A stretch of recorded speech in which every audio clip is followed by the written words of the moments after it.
Hello and welcome to episode number 18 of the Selection Saturday College Football Podcast. Yes! The off-season is over, technically. Pretty much, yeah. I'm your co-host, Nick. I'm Josh. I'm Oscar. And I'm Emilio, and I think this is my first time on the college football That part. is true. It is. It's your first appearance for college football. Debut, taunts. Debut. My debut was the only one. It was the first episode. Yeah, it was the first episode. And then I we didn't took have my- you on until I took my monthly hiatus until Yeah. the off-season when F1 came back. Yep. Dug himself in a cage. Where is he going? Oh, okay. Well, we've lost Josh already. He couldn't great take to the hear. heat. Solid 30 seconds in. Yeah. Pressure got too He high. was already gone from the podcast. The pressure was too much for him. Oh, he's getting a chair. Okay. Okay. He I is think the chair's ramming a chair into the door. Not doing very good. Okay. We got a packed slate ahead of us, so Very I will excited. just... more cheers in there. Okay. I guess I was Oscar's just- getting a chair. All right, everyone's getting chairs, so I'll just recap last week. We had the U.S. Open happen. Wyndham Clark, We did. your champion. Almost choked it away. Almost choked it away. Yes, he did. From the nosebleed, we got Oscar. From the rafters. The only people to score points were me and Emilio. Emilio got Sam Burns, top 5. I got Scotty Scheffler, top 5, and Xander Schauffele over Cam Young. So I beat Josh and Oscar. Yeah. That's all I'm getting. Actually, you probably also beat me, because like the 2 picks I got weren't very high. Wait, I beat you? points. So Wait, I won in golf? basically, yeah. Yay. Let's go. So now you are, you've been firmly in third, ahead of Oscar. I'm ahead of I'm Oscar not in golf. surprised. Yeah. My picks always. I'm ahead of you in golf? Dude, my picks are duds every week. I don't think you've noticed this. Who's done? That you're not. Both that, done. Dude, I think I picked Siwoo Kim for my last 3 tournaments. I mean, Well, everyone that's does. a fair. Yeah, that's what I know, I but mean. like, Siwoo goat. Siwoo's but, like, him. he also Siwoo's missed the him. cut, right? Siwoo him. Siwoo is him. Then no F1 happened last week, but Yeah, this is there is- happening this week. I'm excited for this week, but we'll get to that when we we are get all to it. excited for this week. Oh my gosh, guys! Should we talk about the Conference USA? I would love to Oh talk my about God. Dude, the my cuss-up. toesies are tingling. Oh my! I've got some spidey senses. I've got some little tingling loins right now. I lost so much sleep Got because of some this. Peter tingles. All right, Yes, ladies and gentlemen, let's dive into Delaware. Okay, Delaware. Delaware, led by 5th-year head coach Ryan Carty. Fun fact about him: backed up Joe Flacco in his senior year. Ah. Emilio, that Flacco buzzword. mentioned. Yeah. Flacco mentioned. Buzzword. Last year, they were allowed into a bowl game in their first FBS transition season. And they won. After Yes. having a 6-6 record and not enough eligible teams qualifying for a bowl game, as far as I'm aware, I think they are fully eligible, good to go. I think they should be good now because I think it's just like a 1 year One buffer season, period. Yeah. So quarterback, they returned 3 of them. One of them being Nick Nick Minicucci. Sorry, I had to pull up my ESPN. Dude, I had it all written down on my doc. The thing is, I didn't want to do all that much typing for 10 teams. So I realized I could just look at the ESPN. Doc Tua. wow. Yeah, Nick Sorry. Minicucci. Thank you for your 2 cents. Nick Minicucci, I ranked 58th of 169 in my FBS quarterback rankings last year. This is just like vibes list that I keep. I made kind of on a whim last year. I'll be referencing it a lot over the next few weeks, just like as a benchmark of where I think quarterbacks are in my mind. So he was 58th, which is probably the best out of anyone here in Conference USA. So Yeah, I went through his stats. He 63% pass percentage. He almost had 4,000 yards. You give him like another game and a half, he has 4,000 yards. He had 23 touchdowns. He only threw 7 interceptions as well, which isn't not bad at all. If you look across the whole conference USA, it's usually like 50-50. They have Yeah. 13 touchdowns, 13 interceptions. So that's good for the conference. yeah. Emilio, anything on Nick Minicucci? Sorry, I was looking at this thing made by David Hill ranking the 138 quarterbacks. Since Right. Nick mentioned it, but I couldn't find his name, and I was too lazy. Well, Nick mentioned his own rankings. Well, yeah, but I was too lazy to scroll through that. You could have just done Control F and looked up Nick Minicucci. Oh, we should do that. Continue talking while I look this up. All right. Running backs. Can I talk about Joe Silver? Yeah, I mean, sure. Sorry, I what's his mean, name? they returned both him and Byron Ellison. They're 2 Yeah. top running backs from last year. So, I was gonna say, like, I wrote down they're still probably gonna be splitting reps at running back because they did last year. I was looking at the college football depth thing that Josh so gracefully yeah, told this me is about. awesome. Yeah, it's amazing how they basically split reps last year. So Nick Minicucci. yes, Nick Minicucci. That is his name, yes. Is it- For better or for worse. He's on tier 20 on making things happen. He is on. That's for sure. He is on the same level from Florida Atlantic quarterback Caden Belcamp Wow. Ooh. and Georgia Southern quarterbacks Max Johnson and Weston Bryan. Max And Middle Johnson. Tennessee, UTEP, and Western Kentucky. Wow. Which wow, we will get to later. We I'm, will like, get to I'm that. actually going to keep this Only page open. Not A lot of Kusa teams. Not UTEP though. But, Well, no UTEP, longer no UTEP. longer. Yeah, it does say Yeah, Mini UTEP and who was it? Tech. Louisiana Tech. Louisiana Tech's Sunbelt Fun Belt. Yeah. So Let's say From weekday CUSA to Fun Belt action, you can't really get much better mhm. than Louisiana Tech. Indeed. Anyone? Yeah, I was gonna talk about Joe Silva. Yeah, you're talking Yes, about Joe Joe. Okay.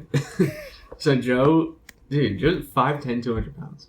Yeah. Like that's a That- big gap. insane. That's a bowling ball right there. That is- Dude, that's this taller is- than me, but it weighs less than me.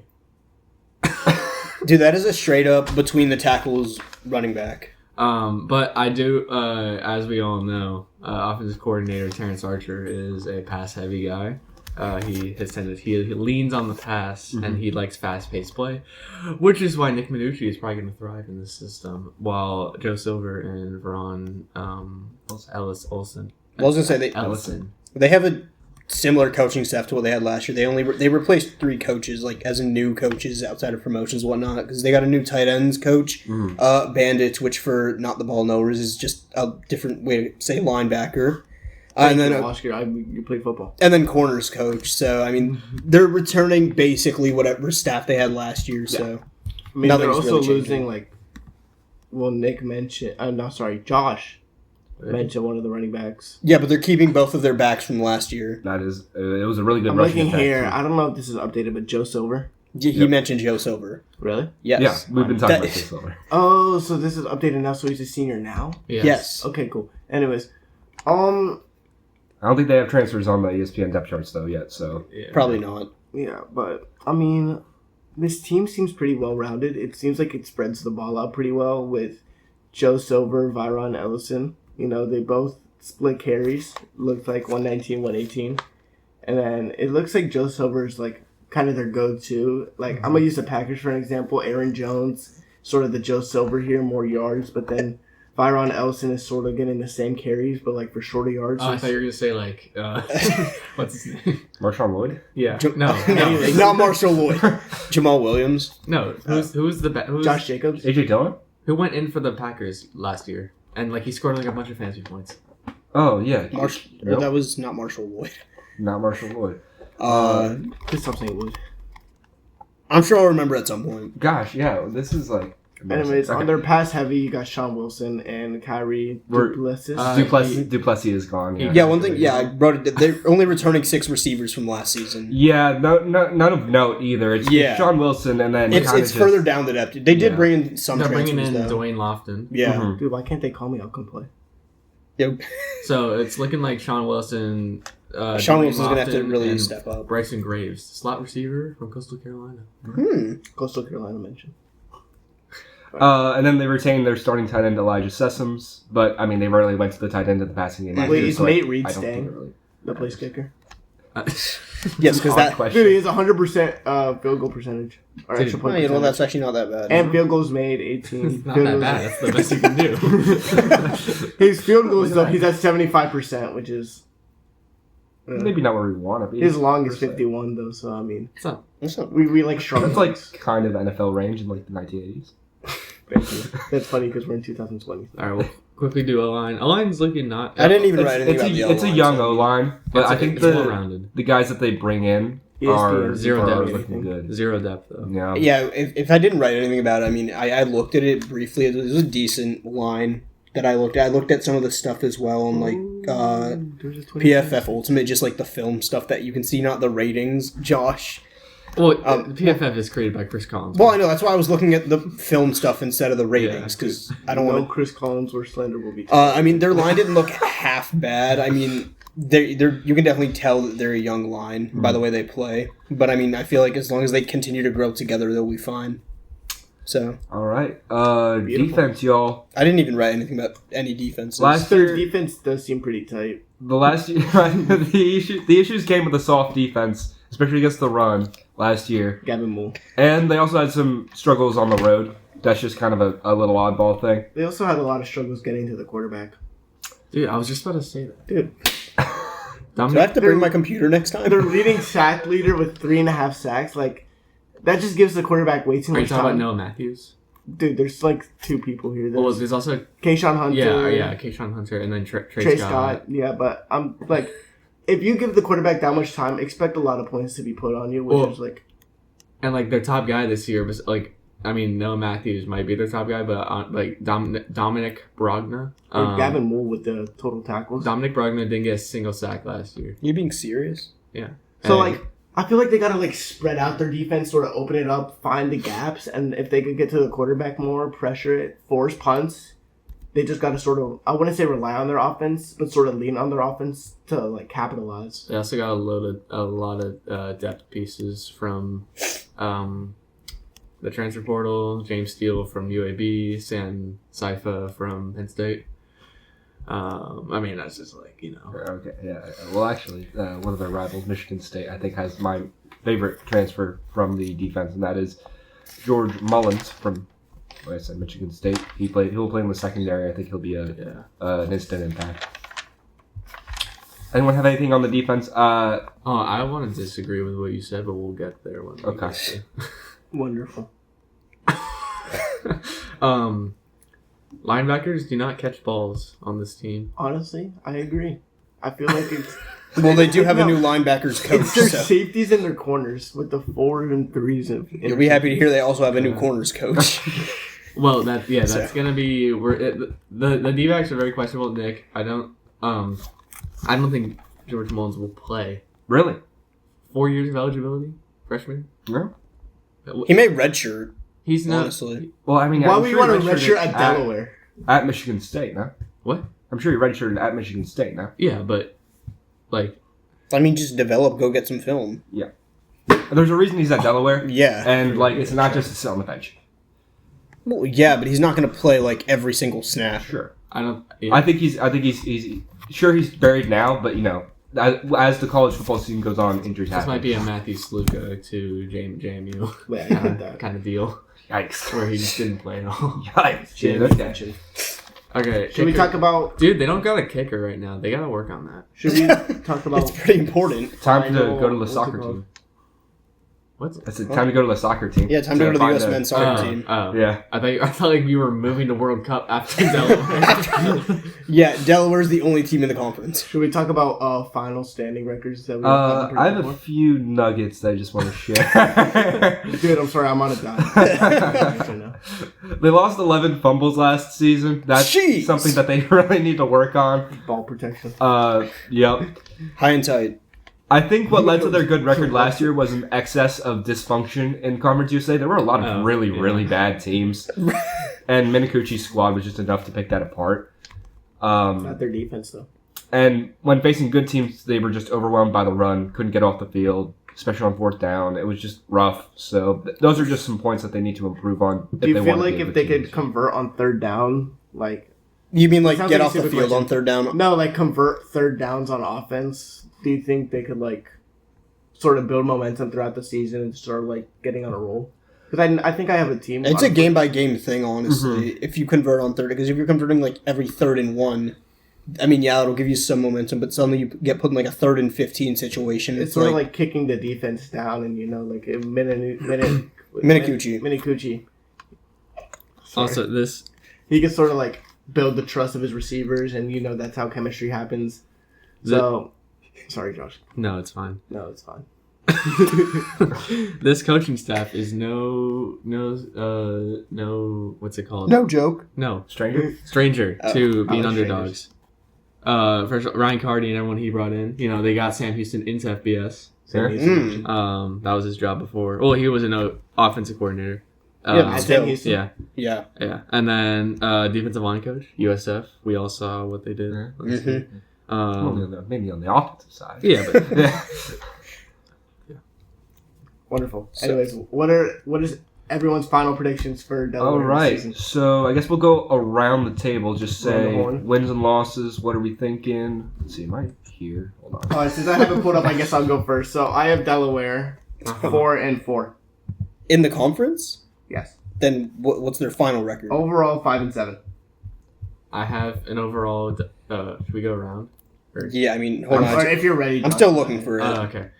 Delaware is 5-7 with a 3-5 conference record. Okay.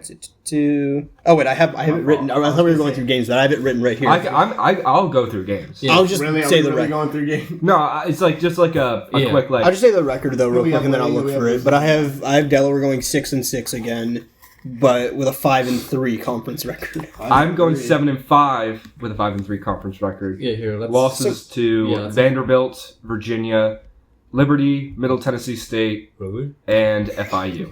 Wait, I need to check who I have Delaware. Yeah, I mean we all have a similar kind of. Yeah, we all have them in the We're middle. all around because the like middle that of is the they're like conference. the measuring stick of the Conference USA. Week 1, we all Mhm. have Delaware, right?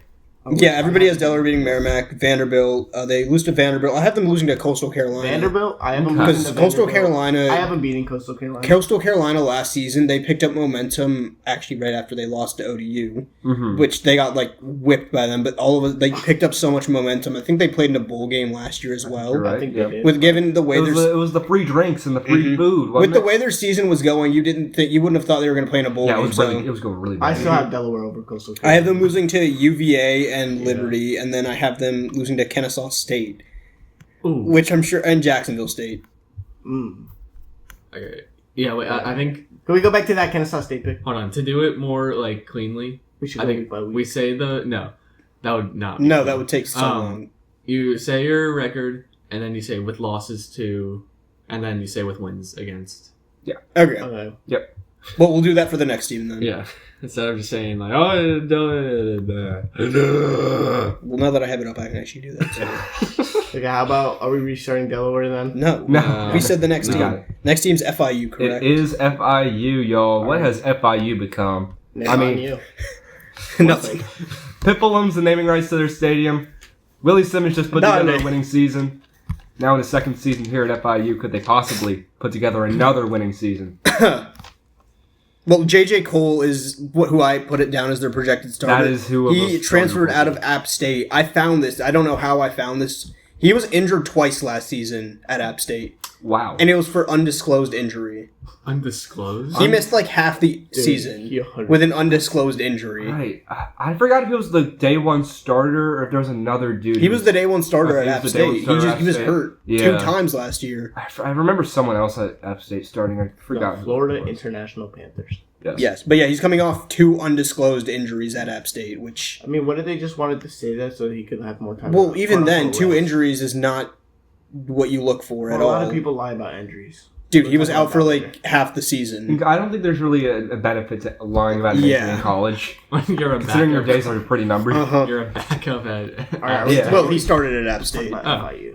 FIU. He's 6'7". He's Yeah, huge. he's a tall guy. Yeah. He's one. I don't like him as much as I did Keon Jenkins, who was 136 in my rankings, which is good for the Conference USA. Conference USA, yeah. There's a lot of these guys will be in the 140s and 150s, y'all. So I didn't like Um, his touchdown to interception ratio. he does keep the turnovers low. I do like that, The which same is with the touchdown. a sharp contrast to Keon Jenkins and 117th place Joe Pasansky, who replaced Jenkins last year. Who are we talking about right now? JJ Cole. We're talking about Oh, FIU. yeah.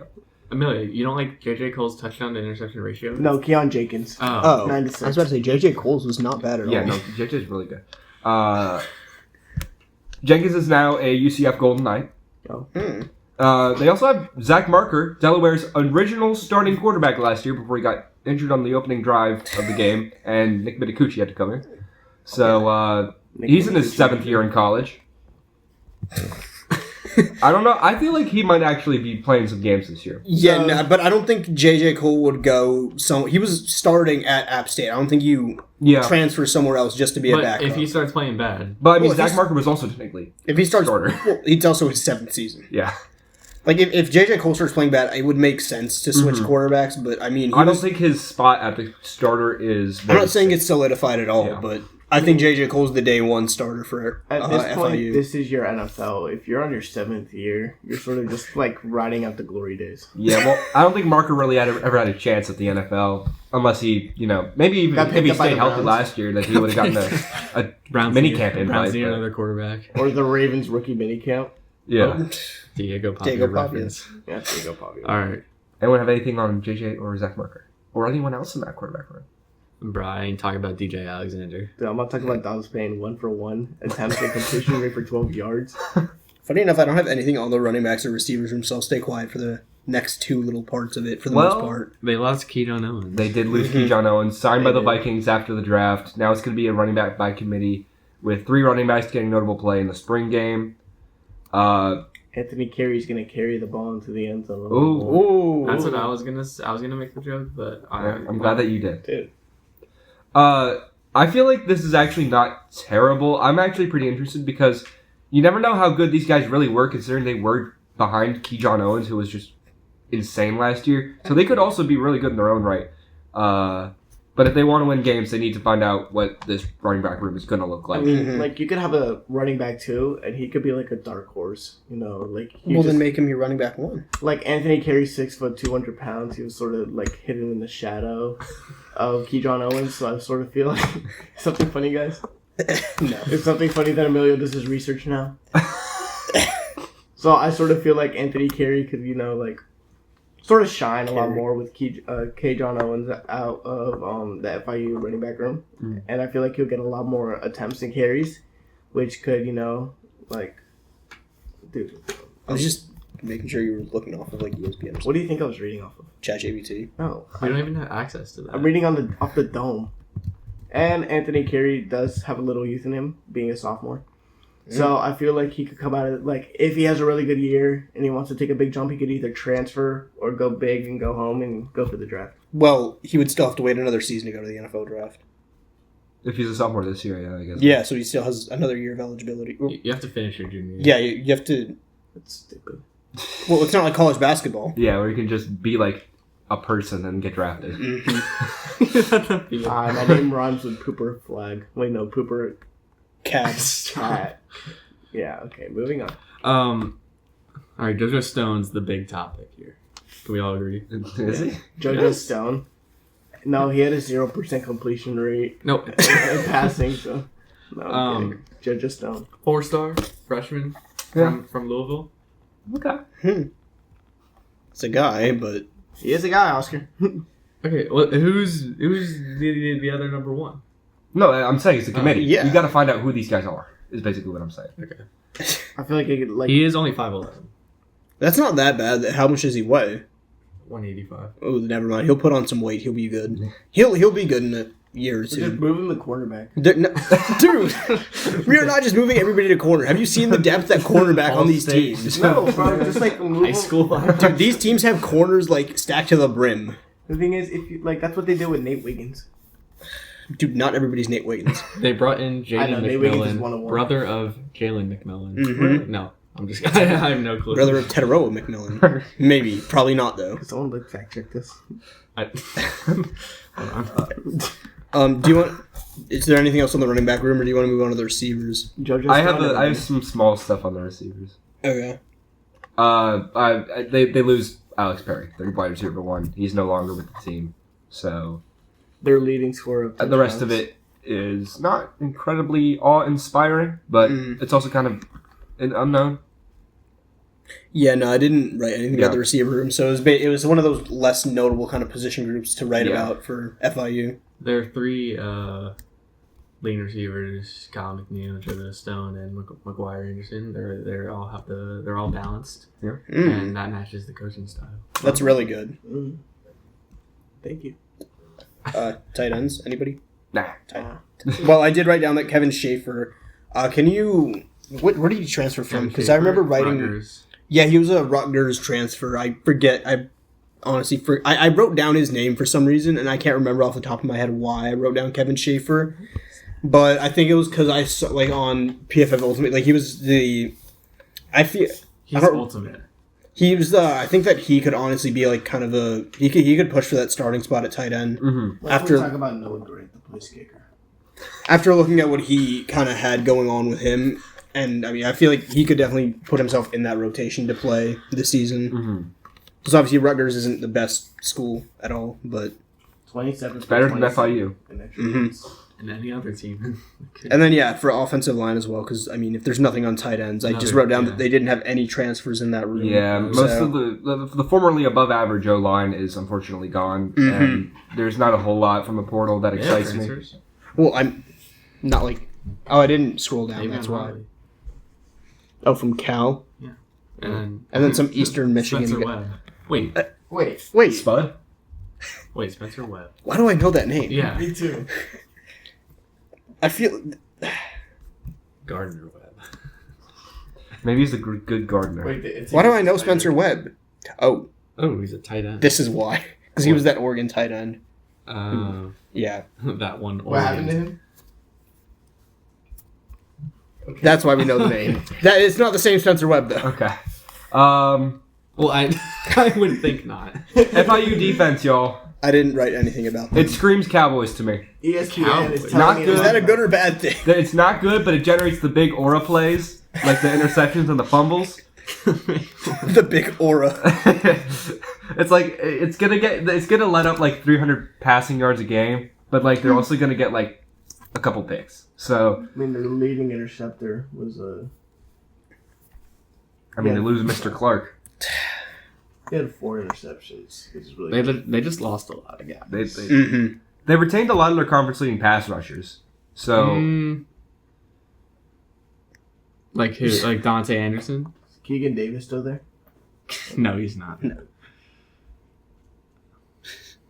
Dude, yeah, their D line is gonna be completely Yo, different. 5'11".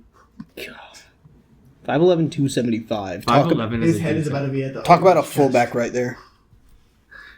goodness, that's meaty. That's what, Nick? Hey, Nick, that's what? Did we go through records yet, or, Well, or no, now? I'm still going. Yeah, we Okay. He has his nuggets. Oh yeah, that's right. They got some safeties from some Power 5 programs. Built the secondary. from one Power 5 program. I don't know if that's updated, dude. I swear, like they got more. Well, they also got.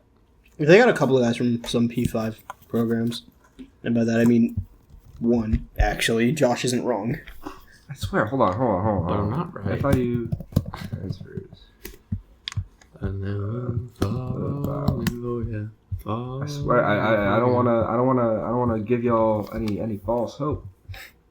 You hear? FIU website, because I know they list them all. If I wanted It's to like, have false hope, I'd be rooting for the Cowboys right now. oh, Ooh, Cowboys getting digged at. Cowboys slander. ABC. I'm trying to figure out which team is next. Dude, what's next? Twinkle, twinkle, little star. I'm trying to figure out which team is next. I don't have them in alphabetical order. I know what team is next. It's Jacksonville State, right? No. it is. It is Jacksonville. Anyways, Thank goodness. As unsustainable as it is, the Panthers got to force hella turnovers if they want a chance at winning. I'm Dude, concerned can we about not JJ swear Cole's next lack time? of a fifth gear and like turning on the Jets with the offense. He's kind of too conservative for me, and his offensive line won't do him any favors. With a conservative coach. I feel like this line would probably be more suited for an improviser rather than a steady completion percentage guy like Cole. I was on the topic of coaches, by the way. They're keeping basically their entire main kind of coaching staff. Like Always a good sign, especially when you had a good season last year. head coach, OC, DC are staying. I agree. Some position coach changes. I am very interested to see how well URI transfer Greg Games at wide receiver performs at an FBS program. That's going to be fun to Me see. Oh, too. So because he was solid at URI. So I agree. I'm interested. I agree. Formerly at Iowa State, now trying to rebuild his college career. And then my man Brayshawn Littlejohn follows JJ Cole from App State to Brayshawn FIU. Littlejohn. They play 8 games in Florida. Oh wow! So like So they're whether not that's going- at their home stadium or or other places away. in Florida. Yeah, they're not going far. So they're not going to be going too far. Yeah, run the ball, force turnovers. That's the game plan for the I think he Panthers. should be a coach. All right, well, I guess I can. Thank Are you. we done with? Okay, the- let's Yeah, go yeah. around the horn for FIU. All right. Well, I would love to talk about what record I have for them. I'm just going to talk about the losses I have for them or the wins because I'm just doing whichever one is a lower number. That's what I was going to do, but I have the FIU Panthers going at 5-7 next I was season, into headphones, I think. Okay. and I have them losing to USF, FAU. Where else? I have them losing to Jacksonville State. I have them losing to MTSU as well. Or wait, I meant wins. I was going to go through wins. Well, I have them winning against Buffalo, LIU, Long Island University for the people in the back, New Mexico State, Who are just dumber. Missouri State, and Sam Houston. So that's a 5-7 record. It's a 5-7 record, 3-5 in conference. What place are they finishing for you? That's a good question. Oh wait, no, I have it in here too. Oh, and he flips the page. I have them finishing 6th place. In And the he conference. flips the page. Okay. Nick, shut up. I have them at 8-4 with a 6-2 conference record Whoa. with wins against. Well, you could say losses. Oh yeah, true. Dude, how about you just let me be? Dude, you're not a B though. All Let me be a B. With losses to South Florida, FAU, Jacksonville State, Liberty, and that's it. Yep. Huh. Cool. I can't count to 4. I got Florida International going 6-6, basically same as last year. I'll say just wins. Wins against Buffalo, Long Island, New Mexico State, and then a tear at the end of the season: Missouri State, Delaware, and Kennesaw State. Benny, what do you have for him? I got FIU going 8-4. Dude, Wow. piss me. I mean, Dude. Sorry for that. Who do you have them losing to, Emilio? And conference, I have them going 4-4. Now, So all conference losses. no. You said They have 4 conference wins. Well, 4 yeah, but conference like losses. all their losses come in Oh. conference. yeah, Oh wait, what? Yeah, let me get to that. he's been losing 4 games in the conference. All right, Wait, so you have them beating South Florida? give me a second. Give me a second. Yeah, but just Actually, Week hold on. 1, I have them beating South Florida. I think that's not terrible because South Florida lost like their entire offense and is switching their scheme entirely. I did my this year. research. Just tell us the teams you have them losing to, so we can move on to Jacksonville State. Wait, you said 4, You said 8-4. but he doesn't have them. Oh wait, no, but you don't have them losing to Buffalo. I didn't say that. Yeah, but you said 4-4 in conference. In conference. Yeah, so they won every single Oh, game outside of the conference. dude, can you let me live? Emilio, who do you have them losing to? So I have them losing to Jacksonville State, Good Middle pick. Tennessee, Oh. Liberty, Oh, Missouri Huh? State. That's it, because that's 4 Yep. teams. That's it. Wonderful. And we Wunderbar. are on Jacksonville State. Jacksonville State. All right. ESPN do me Caden Creel seems like the guy that they Caden had Creel goes starting fast. at quarterback. He took over for Gavin Wimsatt last year. He did about Midway halfway through the season, yeah. Never looked back. He's 108th in my rankings from last year. Which is really good for a Conference USA quarterback. Yep. Charles Kelly returns for his second season with the team, taking over after Rich Rod took over at WVU. I like Hayden Creel's dual threat ability, and Yeah, I think it was even heightened with Cam Cook as his running back last year. You could Oh, yeah. they could kill you 3 ways basically. Unfortunately, Cam Cook not here this year. He was kind of smurfing at Jacksonville State last year. TCU running back couldn't get play, or he got minimal play. He kind of just wasn't good. He got no game. Yeah. Wait, what? Yeah, I didn't write a lot about Jacksonville. I didn't write a lot about the first couple of teams from the conference rankings last year, but I got better as I went on. But all that I had is that they kept most of their receiving group. Okay. Yeah. So they kept most of their receivers. Some did transfer out, which is fair. They were second in the conference. You got to go get the bag somewhere. They kept most of their coaching staff as well, which is a big thing in kind of the G6 conferences, where if you can keep the same coaches, you kind of have the same scheme going on, obviously. They do lose offensive coordinator Clint Trickett, though, don't they? He goes to Arkansas, Yes. leaving the tight ends coach Taylor Housewright to step in as the new. However, they kept most of their defensive it was staff. within yeah. So- yeah, and you promote someone within the program. That's always pretty cool. And then, and then, so we can get to running backs. They had the highest run play percentage last year in the conference at 56.4%. You can see So- this because head coach Taylor Housewright is a very run-heavy guy. Well, he was the tight ends coach last year, so it actually goes- So that has no correlation. Oh, and they were 4th in the conference in RPO plays. Well, it makes sense that the tight ends coach is run-heavy. Tight ends block. Yeah. Well, yeah. And they got wants the tight a ends to good block. group of running backs, I'd say. My ESPN thing isn't loading, so I can't talk about it yet. But just give me a second. They got former Georgia Bulldog in there, Andrew Paul. They got Ooh. redshirt sophomore Christian Lando. Wait, And they signed from high school a finalist for the Alabama 3A Back of the Year, Oh, Maurice wow. Winston. So I don't know if he's getting any play, but that's a good investment for the future. any play. Any PT, Why are we forgetting about Nate Thomas? because we're forgetting about him. He's just a forgotten guy. He's just in that depth chart, Didn't Jacksonville State finish first? They finished 2nd in the conference. They might have finished first, but lost to Kennesaw in the championship game. But I also forgot. Oh, They, in fact, they finished second, but they tied conference first, but their overall was second. Well, no, they were 9-5. Kennesaw State was 10-4. I know, but in conference, they were both 7-1. Yes. Yes, they were. That's Dude, why I they said got the first. Rock on this team. Dwayne Johnson. Dude, that's a DeAndre. trigger for me. Ah. It's something amusing. It's something tickling you. Yes. Tickling your brain. Okay. So I don't think receivers matter too much here. No. I think Especially it's just whatever. with such a Run run-heavy heavy. team, I mean, With a run-heavy team, I don't think the receivers are just there for like eye candy. well, Oh, this is, And, I mean- this is like good and plenty. If this guy Yeah. I mean, still, I trust in Caden Creel to maybe make some plays happen, even with a lackluster wide receiver room. So You think they're gonna dabble in the RPOs?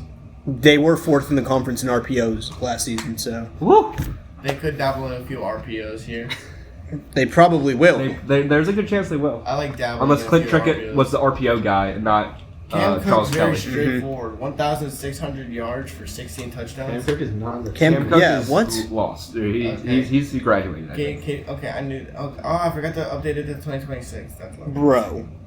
Because it just auto goes to 2025.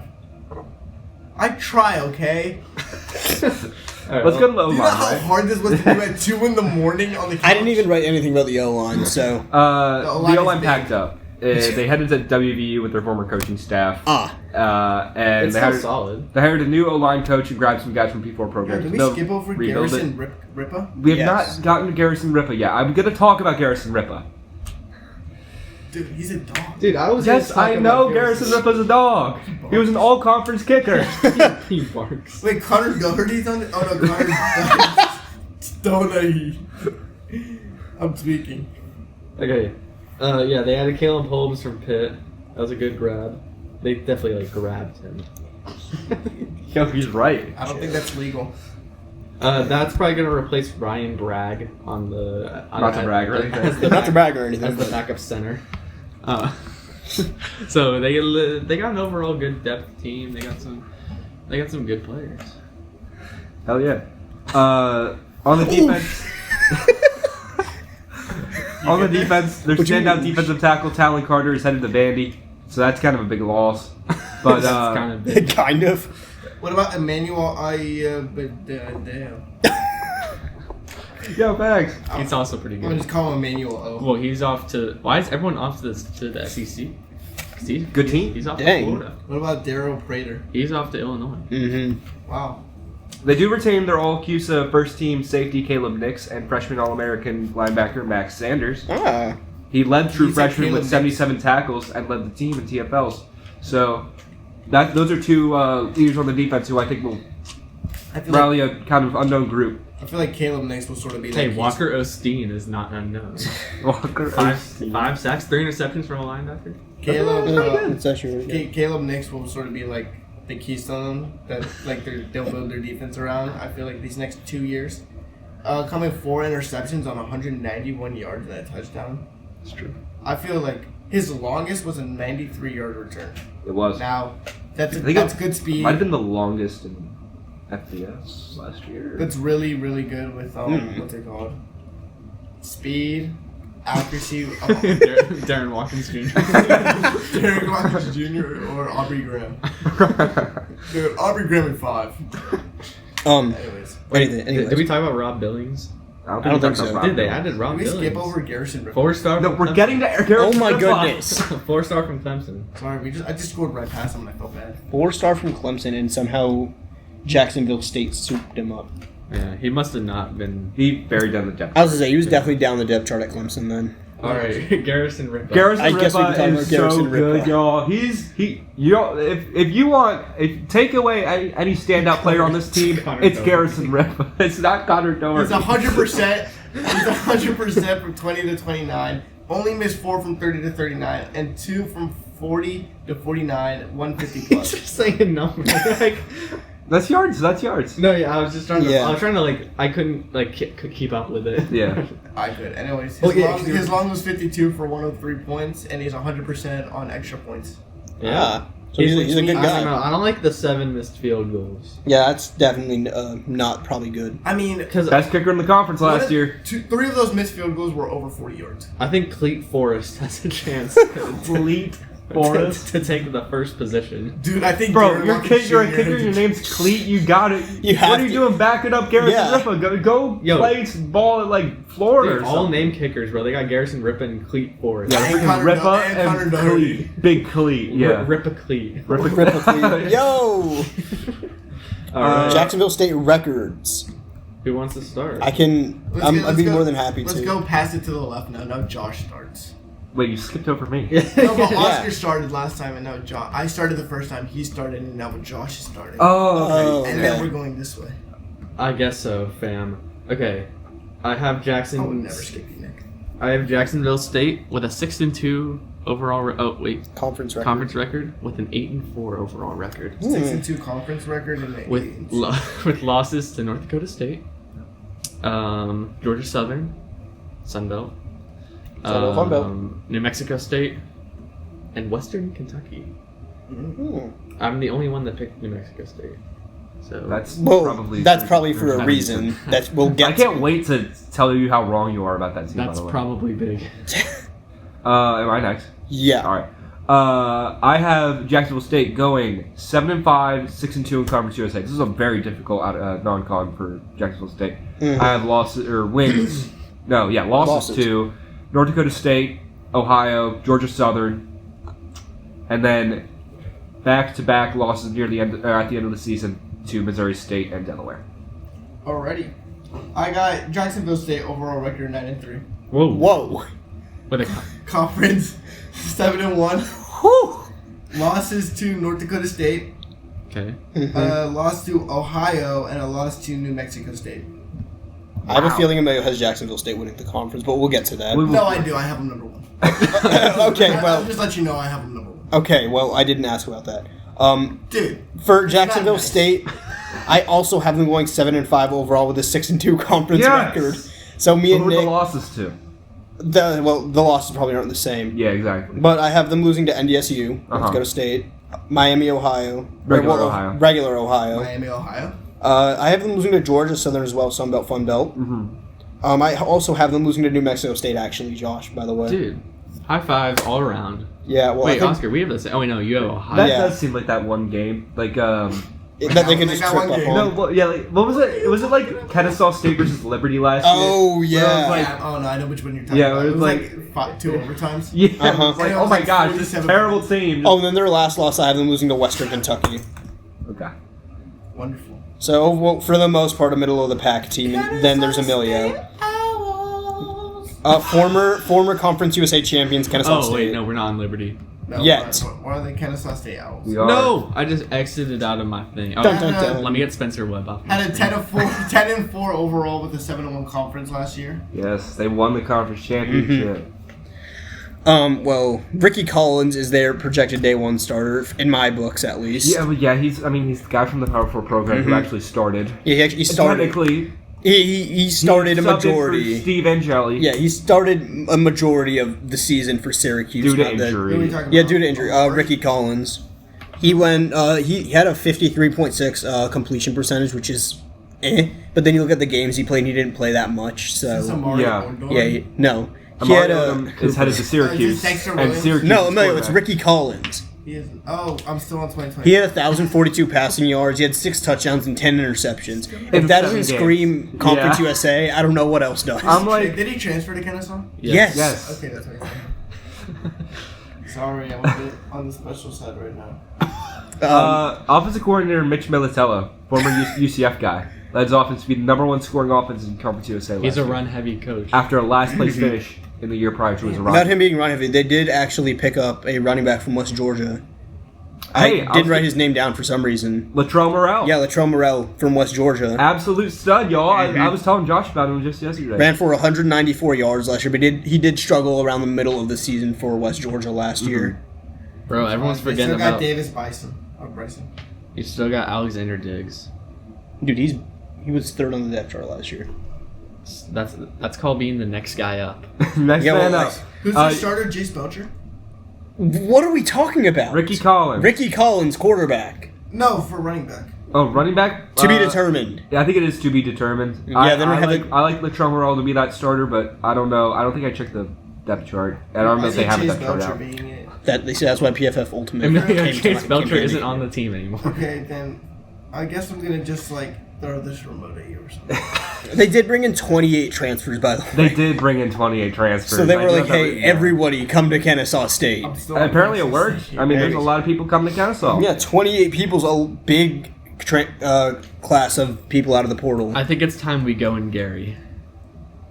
I haven't even talked about Ricky Collins yet, since we've been talking about. Oh. I was going to say, yeah, Ricky Collins, go. Amari Odom, last year's quarterback, is headed to Syracuse, and Syracuse's quarterback from last year, Ricky Collins. Ricky Collins, is headed to Kennesaw. So we had a little bit of a Matthew Stafford, Jared Goff semi-trade, but not really a trade deal going on. So you want to know where he ranked in my rankings last year? Let's hear it. 152. 130th. Oh my. For a P4 quarterback, no. He's an athlete. He's very strong. Well, now he's a Conference USA quarterback. But yeah, he's so terrible at the Power 4 level.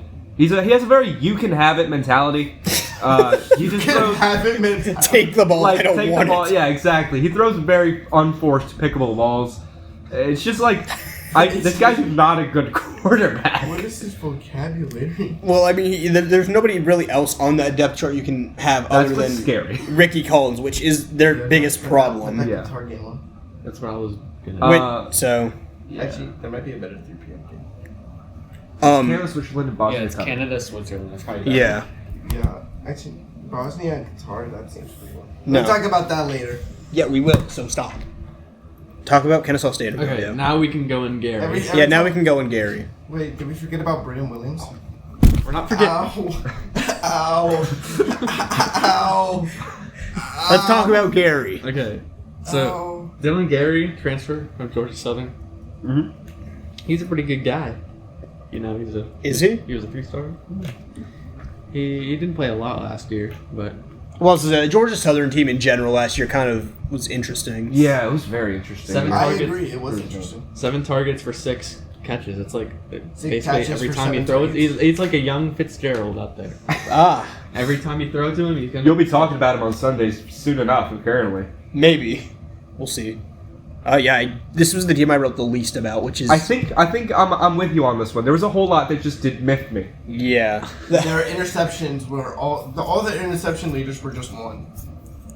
What? Just one For- interception. Oh, just Oh, one okay, interception. Yeah, one interception, one interception, one interception, one. Yeah, I think zero. their schedule really helped them out a ton last year in terms of winning the They conference. can't Yeah, turn and they got the over third ball. easiest schedule in FBS this year too. So. Also, Yeah. Oscar, tell me what's the most important offensive line position?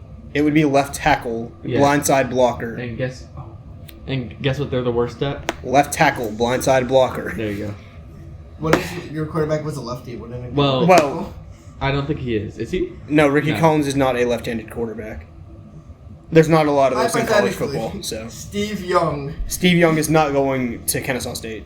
But he Dude, could. you don't know that. That's why I said He played better than Ricky Collins at his age. Have you talked to Steve? Yeah. Yeah, I talked to him My boy yesterday. Stevie? Yeah, I called him last night. Oh, hey, that's the guy I work for. His name's Stevie. Wonderful. Ah, All right, defense. I got one defensive guy here. I didn't even write anything about their Me defense. too. That's how. There's only a few starters that Roderick returned, Daniels. but linebacker Baron Hobson was the team's leading tackler last year, Marcus Patterson and Conference played. USA co-defensive player of the year. So Marcus returning Patterson him- returning is huge as well. I mean, Marcus Patterson. Some might call him massive. I mean, yeah, he's on the D line, so. But the already bad run defense will probably get worse with unproven young talent filling some holes here. They'll And definitely take a step back. I'm also very worried about the penalties. They got wildly undisciplined at the end of the season last year. Mhm. Gifted They like just stopped so caring. much free yardage. It was very concerning. It nearly derailed their Entire Conference USA hopes. Nearly, but But oh yeah. They found a way. They- In the conference they- championship game, I think they had like 100 yards they gave away for free. Oh yeah, by just penalties. Yeah. Yeah, you That's really all don't want to the give away penalty yards, especially in games like that, because that just it's giving the team free yards. Mhm. Yeah, and it's sort of bailing them out. Yep. As Nick, you said, It is like, exactly it's what like- it is. It's like making yourself undisciplined, so it sort of like carries into the next game. It's like, oh, you know, it's just a penalty. It's kind of like soccer. Yeah. Ah. Like if Like you lose the ball, you get upset, and then you make a bad slide tackle. You slap somebody in the face. That actually did happen, so I got a red for punching. So Yeah, I mean, well, we've yeah. all You seen that. freaking kill Ismail Kone. Okay. So was that it about Kennesaw State? I mean, I didn't have much to say about Kennesaw yeah, State. it's not, So- I'm on Kennesaw State hate watch. Just Record. okay. Yo. I guess record. Nick starts with the record. Okay, so- well, I'll start us off with a bang here. Oh, no, I'm scared. Kennesaw State is going a whopping 1-11. Oh, I went to Kent State. Well, who's their one win against? I guess. That's gonna be the last game of the season against Western Kentucky. Stop. Yeah. Just stop. That does mean that West Georgia is beating them. I have Kennesaw State going 0-12. 0-12. Well, so you, Josh, you can Do go. I know who they lose against? No, Josh, you can go before me. Okay. You'll see why when I say my record. I have It's gonna Kennesaw. be like 7-5. I have Kennesaw State 2-10 and 1-7 in conference play with wins against West Georgia and and Sam Houston. Well, so Okay. I have Kennesaw State going 7-5 with a 5-3 conference record. What? This is With wins against. Or with losses against. With losses against Georgia State, Tennessee. Okay. Okay. Yeah, so Jacksonville State, okay. Liberty, Okay. and Western Kentucky. Man, you really hate the Conference USA, huh? I mean, if this is a 7-5 team, my goodness. I don't know what you're talking about. Their team is not as bad as it could be. Let's be honest. It's just so I know, but the dumb. other teams are just better. But it's the schedule they were given. Okay, I think that the schedule they were given, I'm a not lot sa- of people don't like. But I think I'm not saying they're the best. I'm not saying they're the best team in the conference, but at all. I'm Like, just I saying have two there's- sleeper teams that they do face Said but. that I have at the top of the conference, and Me too. Dude, their schedule if just they beat them, they'd be 3-0. their schedule just favors them a lot more than it The should. thing is, you can't also take in the fact at the end of the season, if you want to save your players for bowl games, you might want to sit. Well, players usually opt out for bowl games, so that's like a moot point. We actually saw a lot of good players play their bowl games last year. I was very surprised, Mm-hmm. but I know, they but, were like, they're obviously the. to stay healthy for bowl games, they would want to So- sit against Kennesaw State. I guess that's the first hot take of the day: is Kennesaw Yeah. State having a winning record. I guess I feel like your take is a little bit more subdued because it's like around the edge. I think 2-10, 1-11, 0-12 is a think- little bit more of a hot take. Yeah, I think I have it's just a shared hot take. Yeah, I have Kennesaw State being fourth in the conference, but that's just because I have like a million teams below Delaware, basically. Okay. Because Delaware was, like you were saying earlier, literally that cutoff team. Yeah.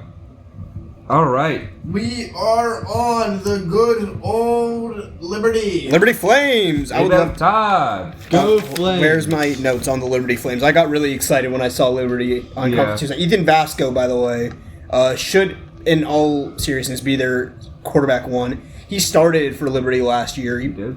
But will didn't he have be that there for bad of week a one? season. He should be there week one, in my opinion, in my books. Ethan Vasco Well, still I started. think Deshaun Purdy is probably the best. Deshaun brother of Jackson. Brock Purdy.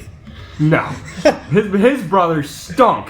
Bubba Purdy at Nevada was a cancer to the program. That's okay. That's That is really mean. But like it was bad. It's not me, it's true.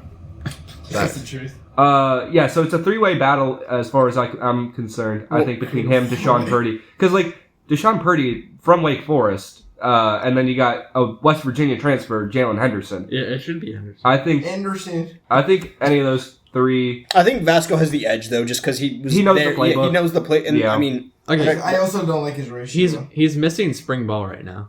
He is. Yeah. with an injury. Yeah, he is recovering. no. He should be good for week one, but he is currently. Dude, yeah, missing a spring ball is huge. Everyone else is gaining on him. I didn't even know he was out for spring ball. Also, Ratio. let's count the new coaches. 1, 2, 3, 4, 5, 6. 6 new coaches. But yeah, they had a lot of. Jamie Chadwick. They had a good deal of promotions in the coaching room, Mhm. and then there's like some new hires mixed in. All right, Nick. I'm gonna So say, it's an interesting coaching staff to say I'm the gonna say least. these names, and you're gonna tell me if they either transfer or left. That's a Josh thing. Yeah, I got you. This isn't what they do. Evan Dickens, gone. Where are we? Oh, yeah. Okay. Gone. Caden Williams. Gone. Is everyone here gone? Are you on the It's 2025 list? Jalen Coleman and Jalen Belford. Well, they have a completely different running back room and receiver room that they did last year. Jalen Coleman and Jalen Belford. There was a guy actually from that receiver room who transferred. I think that the starter. The starter. Starter's Kanye Uda. Kanye Udo. Started at Army, transferred to Arizona State. Run heavy offense, by the way, at Army, so I feel like he... Oh, yeah, there's no way he's not. We know Army is. He's seen the ball a lot, so I feel like it'll just come to him. Yeah, he played in Army. Yeah. They have three like good running. They got Kanye Udo from Arizona State, Cam Davis from Florida State, and Peyton Jones from Duke. Well, their receiver room, they lost a couple of guys, but there's one guy that there was one guy that I actually wanted to highlight. It was Ruffino Van Gates from North Carolina Central. Okay. Mm-hmm. Not Mekhi Jackson? No, well, I didn't look at Mekhi Jackson. I just saw the Ruffino Van Gates. He was at North Carolina Central last season. He had 26 catches on 42 targets, which isn't too bad because I remember watching the ODU and CCU game, and yeah, it's. I mean, their offense was like a pretty balanced. It was a bit more leaning to it. It was like a 60-40 kind of offense. But he had 352 receiving yards last season as well. Mm-hmm. So, I mean, I wouldn't be surprised to see him kind of be that number 3, number 4 receiver at Liberty, which would be good for him given the fact that he was at an FCS HBCU last year. Yeah, I got two main wide receivers here, which is Jamari Person, who was the returning wide receiver. He was wide receiver 2 last year. He was basically kind of like the check down guy. He basically ran yards over like 5 yards deep. His average though was good. So he was like getting receptions, but not a whole lot of yards. But then they also bring in All-CUSA preseason third team honoree Mekhi Jackson from Indiana. Indiana. Caught balls from Mendoza. Yeah, former national champs. He caught 3 balls from Mendoza for 15 yards. Does that mean he's going to catch more? Maybe they might have been from Albert Mendoza or a bunch. Oh, yeah. Yeah. That's okay. I didn't write anything about their tight end room. So. It's they grabbed Michael Trigg's sloppy seconds, the Kelsey Johnson Jr. Kelsey Johnson's not bad. Brian. He was behind Michael Trigg, so you have some. Oh, bro, all these some good. I'm itching to get out of the tight ends and go to O-line. I'm here itching. On the offensive line, Liberty gets a friend of the show, Alex Birchmeyer. Alex Birchmeyer. Not any Alex Birchmeyer. Former 4-star recruit from the Broad Run High School. Yeah. Committed to Penn State. I believe it was before his junior season in high school. Didn't get much PT at Penn State. He was a special teamer most of the time. Mm-hmm. There is another Loudoun County guy who's still at Penn State, Anthony Donka. Okay. Not surprised that he's still there. He was doing good. He was actually getting playing time. Okay. Alex Birchmeyer, though, going to Liberty. Liberty was recruiting him originally. They weren't, blah, blah, blah. It was a whole thing they had offered him. Mm-hmm. I think it's a good fit for him, though. He's an in-state guy. He's definitely, if he was able to go to the Big Ten, he's definitely going to be able to play in the Conference USA. Yeah. Especially against those D lines. I mean, we will be tuning into these Liberty games. Yeah, I would love to see Alex Birchmeyer actually be playing on the offensive line instead of just on a special teams. Yeah. I mean, with the size he has, he's a guy that has to be playing. Oscar played scout team defense against Birchmeyer. Several times. And yes. He told me a story one time when we were driving up to Winter Tree. Yeah, I figured out firsthand what happens when you go up against Alex Birchmeyer. So you could say you went up against former Penn State special teamer and future Liberty offensive lineman. Yeah, we can. Thank you for that. But yeah, anyway, that was like probably one of the only notes I took about O-line today because of the Alex Birchmeyer. NC State transfer Val Erickson, who I saw live at the Military Bowl 2 years ago. NC State mention. That's my connection to the offensive line.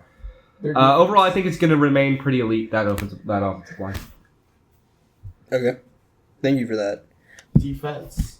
I didn't write much about their defense. I did write that their DB room is cooked. They have one guy last year who played 7 games, and that's about it. So their entire DB room is like completely revamped. Yeah, so they didn't get many tackles. The defense will be led by former Virginia Tech offensive linebackers coach Sean Quinn. I was going to say offensive coordinator. I got so scared. That would be a change. The secondary completely new. Starting 3 cornerbacks gone, and Quinn likely shifting from man-to-man to zone. Ooh, that'll be fun. The portal yielded lackluster results for that position. the safeties do have experience with the new safeties coach from Georgia State Mm-hmm. and Georgia Tech, but they're all big unknowns. So who knows, right? Who knows about that secondary? But Yeah. I do like edge rusher Brenton Williams. They return. He's not. Oh. It says he's going to Auburn, he's entered the portal. He's not going to Auburn. He was at He Auburn. was at Auburn. Yeah, it says he's in the portal. He could have backed out of the portal. Yeah. I think that might be what He happened. could have. Yeah. 2026 roster. Yeah. Okay. He's If still he's on the Okay. roster, then he backed out of the portal. Okay. Is the portal So, just yeah. a metaphor? Or is it a real thing?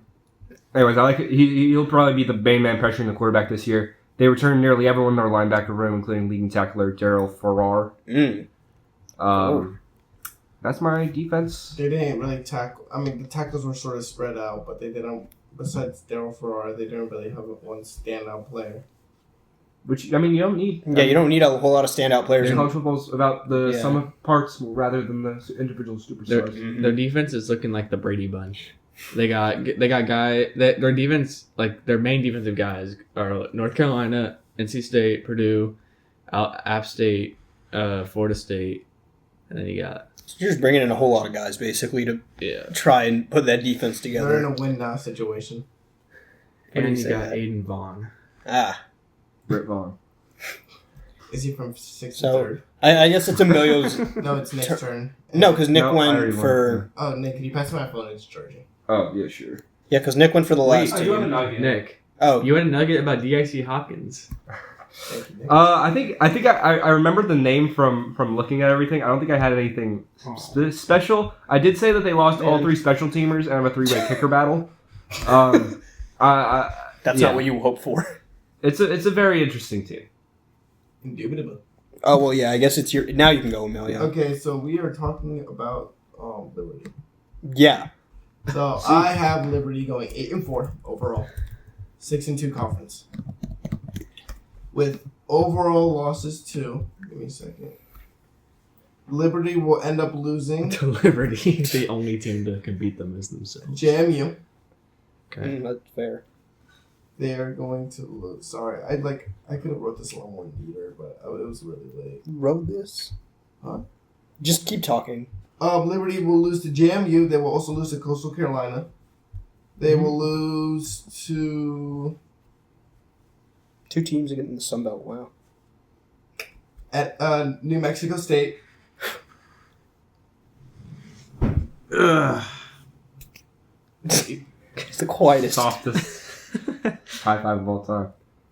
And let's see. And Jacksonville State in week 14. All right. Well, I have Liberty going 10-2 10-2. with a 7-1 conference record. I have them losing to JMU and Western Kentucky. That's it. Okay. Josh. Down. Nick, do you mind putting that back to charge until we get to the next? Okay, I have Liberty at 8-4 with a 5-3 conference record, with losses to James Madison. Let's see here. New Mexico State, Missouri State, and Western Kentucky. I was reacting to Josh's picks. Missouri. Okay. Yeah, I have Liberty going 9-3, 6-2 in the conference. Only losses to JMU, Emilio, Middle Tennessee. I have a great and Missouri solution State. to our problems. I'm not switching seats with you. Okay, but I have to use my charger. Oh. Wait, no, my hotspot went off. Yeah, no, I think Liberty's a dark horse, honestly. We'll To get there when we get I there. feel like you can't call Liberty a dark horse though, because they are they have the pedigree. well, yeah, but I mean, nobody expects them to really do much this year. After I think. last year, heck no. Yeah. After last year, no. Yeah. So who's But- who's the next team we Middle get Tennessee. to? MTSU. Thank goodness we can talk about my MTS. I can't get Oh, you guys are. Y'all, I think this, Derek Mason somehow still has a job after back-to-back 3-9 seasons to start his tenure. it said he was on the hot seat on college football depth. Yeah, I'm not surprised. So- I'm surprised he actually hasn't. I'm gotten surprised he fired wasn't yet. fired. He compensated by getting rid of his entire coaching staff Yeah, and replacing them with new coaches from southeastern Louisiana I did write about that. and actually. Arkansas. Roman Gagliano, by the way, is the projected day one he starter. is. Wait, hold on. Let's talk about quarterback real quick. That's what I was talking about. Roman Nicholas Gagliano. Vadiato is finally gone after 3 seasons as a Oh, starting yeah. quarterback and somehow got a minicamp invite by the Chargers. Are you But serious? as of June 22nd, Nicholas Vadiano has replaced TCU legend Max Duggan's spot on the CFL What? Ottawa Red Blacks. No. What team are we talking about? Middle Tennessee State. Okay, cool. We're also talking about the Ottawa Red Blacks. Yeah, I guess we're talking about Ottawa TCU. Red Blacks as well. The Yeah, TCU Roman Red Blacks. Gagliano, he replaced Nicholas for the final 3 games of the season, obviously, because Yep. Let's see I'm assuming it was due to injury or just the fact that he was awful at football. But I did look it up, and it was due to injury. It was injury, yeah. how much tickets cost for their game. Probably a penny. Are they selling $38 tickets? bucks. Oh, So, my yeah, gosh. But yeah, Somebody is upset. I guess it's pretty clear cut and dry who the starter is going to be. Is obviously going to be Roman. Running back room though is going to be interesting. I do want to have a quick thing about Roman here. Go ahead. He got 7 passing TDs, no INTs, 3 games, and won more games than Vadiano did in 9 attempts. Wow. So he was responsible for more wins at MTSU last year than Nicholas Vadiano was, and he had a third of the games. That's actually So, hilarious. I'm a big Roman guy. I think Roman's going to be in contention for one of the best quarterbacks in the Conference USA. I agree. Well, running backs. I said backs. I wrote this. DJ Taylor maybe RB1 probably. I also It'll be him and Antonio Martin Jr. I think are competing to replace him. They'll probably be per happenstance. kind of splitting a good deal. Splitting a good deal of the reps. I did write that DJ Taylor only had less than 10% of the touches last year for running backs. Yeah, which but is, Jaquel Meadowbrook headed to UVA. He was yeah, I mean, one of the only reasons they won last year. yeah, like they didn't have really a big running back room that really they didn't spread the ball out a lot in that room, which obviously is concerning. But It is. I'm sure this year they'll kind of get to it and spread the ball out a bit more between their backs. Anything else on the running back room, guys? Antonio Martin Jr. played with the new running backs coach at Southeast Louisiana. Is Ricky Hunt there? I think my computer's updating, so let's give it 1 second, and I can talk Okay. about anyone. Well, I will tell you, it's actually not the running back. Well, it is the running back coach, but it is also the offensive coordinator. Came from Southeast Anthony Louisiana. Scalfo, yep. And his scheme was mainly a 50-50 scheme at Southeastern Louisiana. And last apparently year. he's a big quarterback developer. That's what I've seen. That's what I heard. Yeah, so with Roman as his mentee, I think they could do really I think it'll be interesting to see. Yeah. Indubitably. Running backs, anyone else? Running backs, Cameron Lacey, guys. What? I think Cameron Lacey's gone. Wide receiver. Anyways. Well, yeah, they retained most of their receiving core. They only lost Wide receiver 1, tight end 1. Nazi Collins to So the they portal. have Miles Yeah. Butler and But- Nazi Cox. I just said they lost Nazi Cox to the portal. Sorry, I don't want to say Cox. They do grab an interesting D2 transfer. Hogan Wasson, Hogan who? who led Hulk D2 in receiving yards and receptions last year. Did he Ooh. actually- So I feel like guys like that can really succeed given a no stakes entry, barrier to entry at Middle Tennessee State and in the Conference USA. Emilio, do you have anything to say about the wide receivers that don't include Nazi Cox? Miles Butler averaging a perfect 10 yards per catch. Oh, perfect. Perfect. It says 10, Perfect. average 10, so yeah. As long as... And he does have 2 touchdowns. Now, their scoring seems pretty spread with a total of 23 touchdowns, with 1 or 2 people with touchdowns at 5, everyone else below. So I sort of feel like if they keep spreading the ball around... you know, it'll sort of be like barbecue chicken with a milkshake inside. Yeah. So, I like that. tight ends. Wait. Oh, I'm well, almost there. I'm 99% Hunter there. Tipton. so He's tight not there, ends. is he? Well, He's gone. He's gone. Yep. I did write Tavion Galloway is I think he's the guy who I have being the tight end 1 there. I looked back at his high school about film Evan from Huddle, Poacher? All right. and I'm sure not a lot has changed because he's a relatively young guy. Okay. And he looked like a stiffer wide receiver type, which isn't bad for a tight end. Okay, so it'd be kind of a downfield threat. Yeah, and he's more of a stiffer. he's a balanced tight end. They did have a blocking tight end as well that they picked up in the portal. Okay. Or was that already on the Evan roster. Poacher? Or I don't remember off the top of my head. I'm sure when Josh's thing updates, we'll remember. We're almost there. but, it says we're 100% there. But what was I gonna say? Oh yeah, I mean he'll definitely be put in the rotation. I feel like if he gets kind of bigger as a tight end, that he'll be able to help kind of fill the gaps, and they can have like a 2 tight end set to block. Yeah. Like But the for Ravens. now, I feel he'll be used more as a receiving tight end. Canada? Nope. Oh! Yo, Canada, you suck. Oh. Oh! Wow. Okay. How did Wow. you Big mess chance. that up, bro? Oh, Screwed you're up. 1-on-1 with the keeper and you... There's a lot of turnover on the offensive line with playing unknowns in that area, I'd say. So Jacob Hathaway. kind of Kind of a who's interesting who question knows? mark. Yeah. We're almost there. Defensive side, I'd say it. remains- They have half their front 7 from last year. Yeah.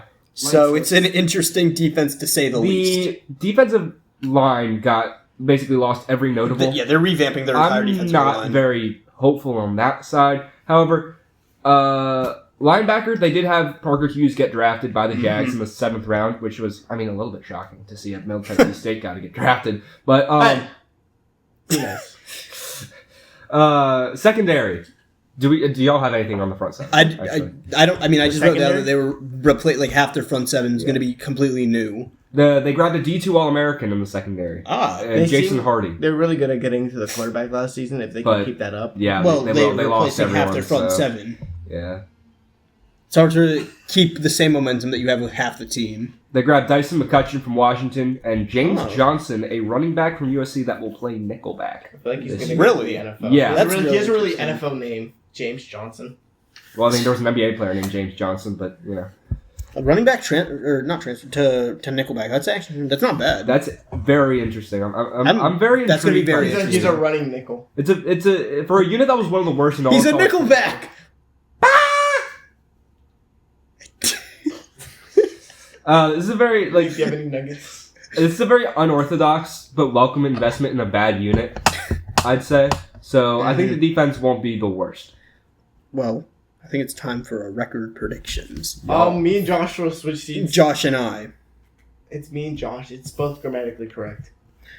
Anyway, I'll go ahead real quick. No, you won't. Well, actually, let me Go back. find the Middle Tennessee. I have them going 4-8 Okay. with a 2-6 conference record. 4-8 with a 2-6. Oh my. I have them beating Maury State, Nevada, FIU, and Sam Houston. Josh. Dude, I'm still getting in. Okay. I guess. I can look at your thing for you. No, I'm almost there. I guess I have to go. No, it's my turn. Yeah, it's Nick's turn. Wait, why's the next turn? You just. Well, you and Josh switched seats, so we're switching how it goes. Oh, wonderful. Yeah. So it's your we can fault. actually keep track. So It's not my fault. It's Josh's fault that his Chromebook, Computer. his computer, was like on 2%. Okay, computer. Computer hack into the mainframe. So this is one of my sleepers. Dun dun dun. I want to fall asleep. Middle Tennessee State is primed for a breakout season this year, and Whoa. although there's a Stop. little bit of a smaller chance it happens, I'm going 8-4, 6-2 conference record. So the complete opposite of what I did. I like that. I like Basically, that, Nick. I like that, Nick. Only losses to Marshall, Jacksonville State, Kansas, and Sam Houston. Wonderful. Josh, are you ready? I have Middle Tennessee State going 4-8 with a 2-6 conference record. Holy schmoly! Wow. With wins against Murray State, Nevada,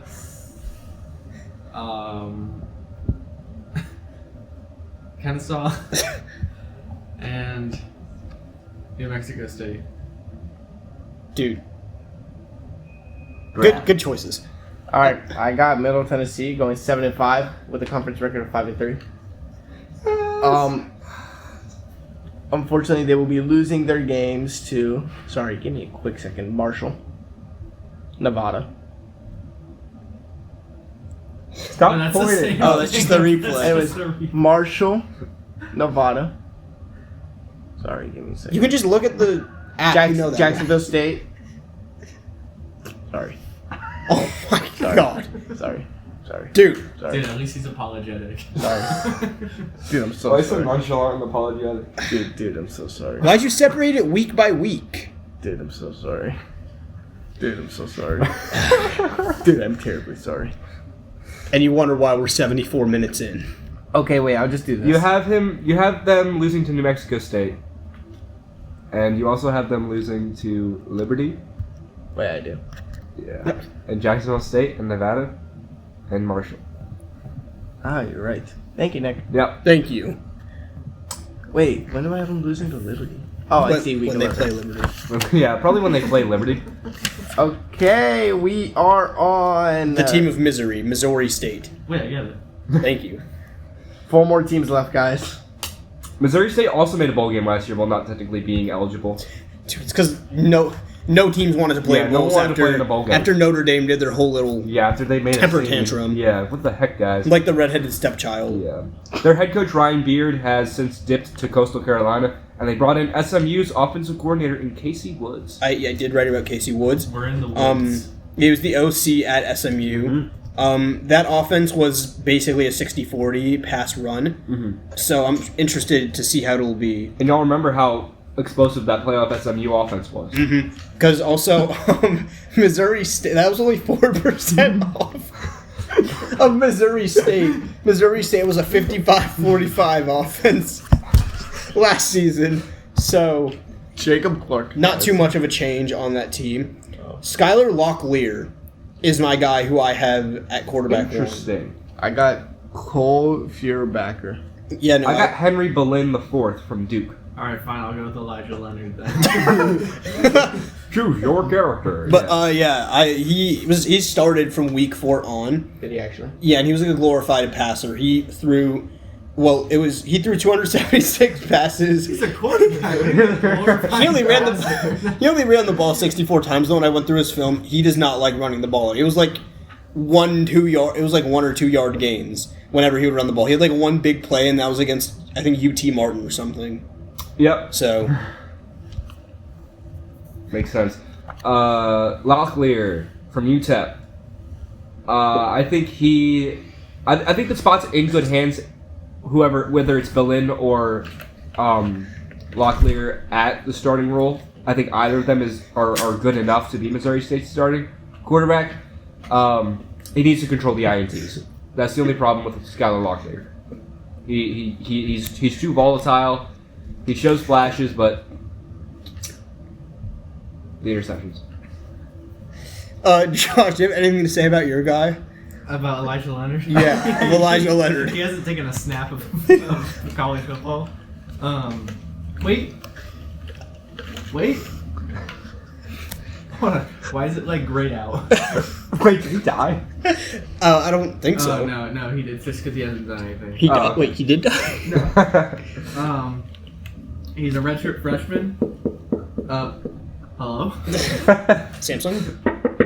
He's 6'4", 220. Dang. Dude, I thought I put my phone on silent. Alright, we can move on. Alright, rushing. Missouri Is State. that Reggie Bush? Oh, It's no, Ramon Reggie Bush. Green. Nah, I said I think he's likely to be the running back one in that room because the last guy graduated. Running backs don't really spark a whole lot of interest in me in this room. They don't. No, Are you I'm not a huge positive? fan. Well, yeah, so I'd put Ramon Green likely to be running. You're not even a back little one. fan. You're like just a human. Yeah, thank you. Yeah, they have a complete new coaching staff, by the way, at Missouri State. Yeah, because Ryan Beard took everyone with him. Yeah, and 5 of those completely new coaches are from SMU. Yeah. Including Casey Woods. Casey. I do like how they brought back wide receiver 1, Jamari Robinson, and another contributor in James Blackstrain. I think he entered the portal and then left. Really? Or withdrew. Oh. And then they bring back tight end 1, Jerron Askren. Ah. So they, I think What was that? I think the passing units are good enough. I think this is a top half passing unit in Conference USA. Huh. They even top third, top 3. USA. Sure, we can say that. Y'all remember King Large at SMU? King Large. King Large, offensive lineman. Queen Small. He followed Casey Woods and his offensive staff all the way to Missouri State. So King Large. Dude, he's large. I didn't write anything about He has a pretty large impact. I didn't even write anything about this defense because, I mean, You'll see when I say you'll see when I say their record why. Yeah, they bring in the 5 defensive linemen, 6 DBs, lots of turnover on that side of the ball. Mm-hmm. And really, it's an unknown. It's an unknown to It's like a huge liability. question mark, basically. I'm interested to see how this team handles SMU in a coach revenge game. Yeah, it'll be really fun to see. I'm sure is it SMU going to be will 59-0? Probably. Maybe. Hey, don't count them out. 59-3. So I don't have anything else, y'all. I mean, Missouri I State don't really have anything about was a very Missouri State. strange. All right, who's up next? it would be Well, Josh we to gotta start Josh. for records, but if it, No, Josh. does anybody have anything else? Or I don't have Nick, anything. you have any nuggets? Nah, No, he those, said are he all, doesn't. those are all my nuggets. Hold on. I'm just seeing. Whoa. D-line's all gone. Yeah.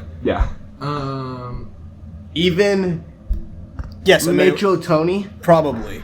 Tony? Tony. Yes, Mitchell Tony's gone. He's No. he's gone to Coastal Carolina. Yeah, everybody. Yeah, everyone's everybody going went to because of Coastal. Coastal. Oh yeah, you're right. Yeah, they kind of lost a lot of guys. I don't have the transfers on here because it's a new team. I think I don't know why, but yeah, this team's pretty cheeks. They got 3 kickers though. Oh yeah, that'll definitely win them a couple games. They lost their punter though to graduation. Hate when that happens. Got to replace my punter. They got Don Queest. Huh? Okay. All right, I guess I'll start. Yeah, go start us off. please.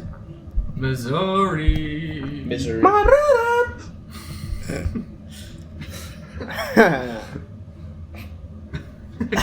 So I have Missouri State with a 4-8 record, with a 3-5 in conference play, with wins against Lindenwood.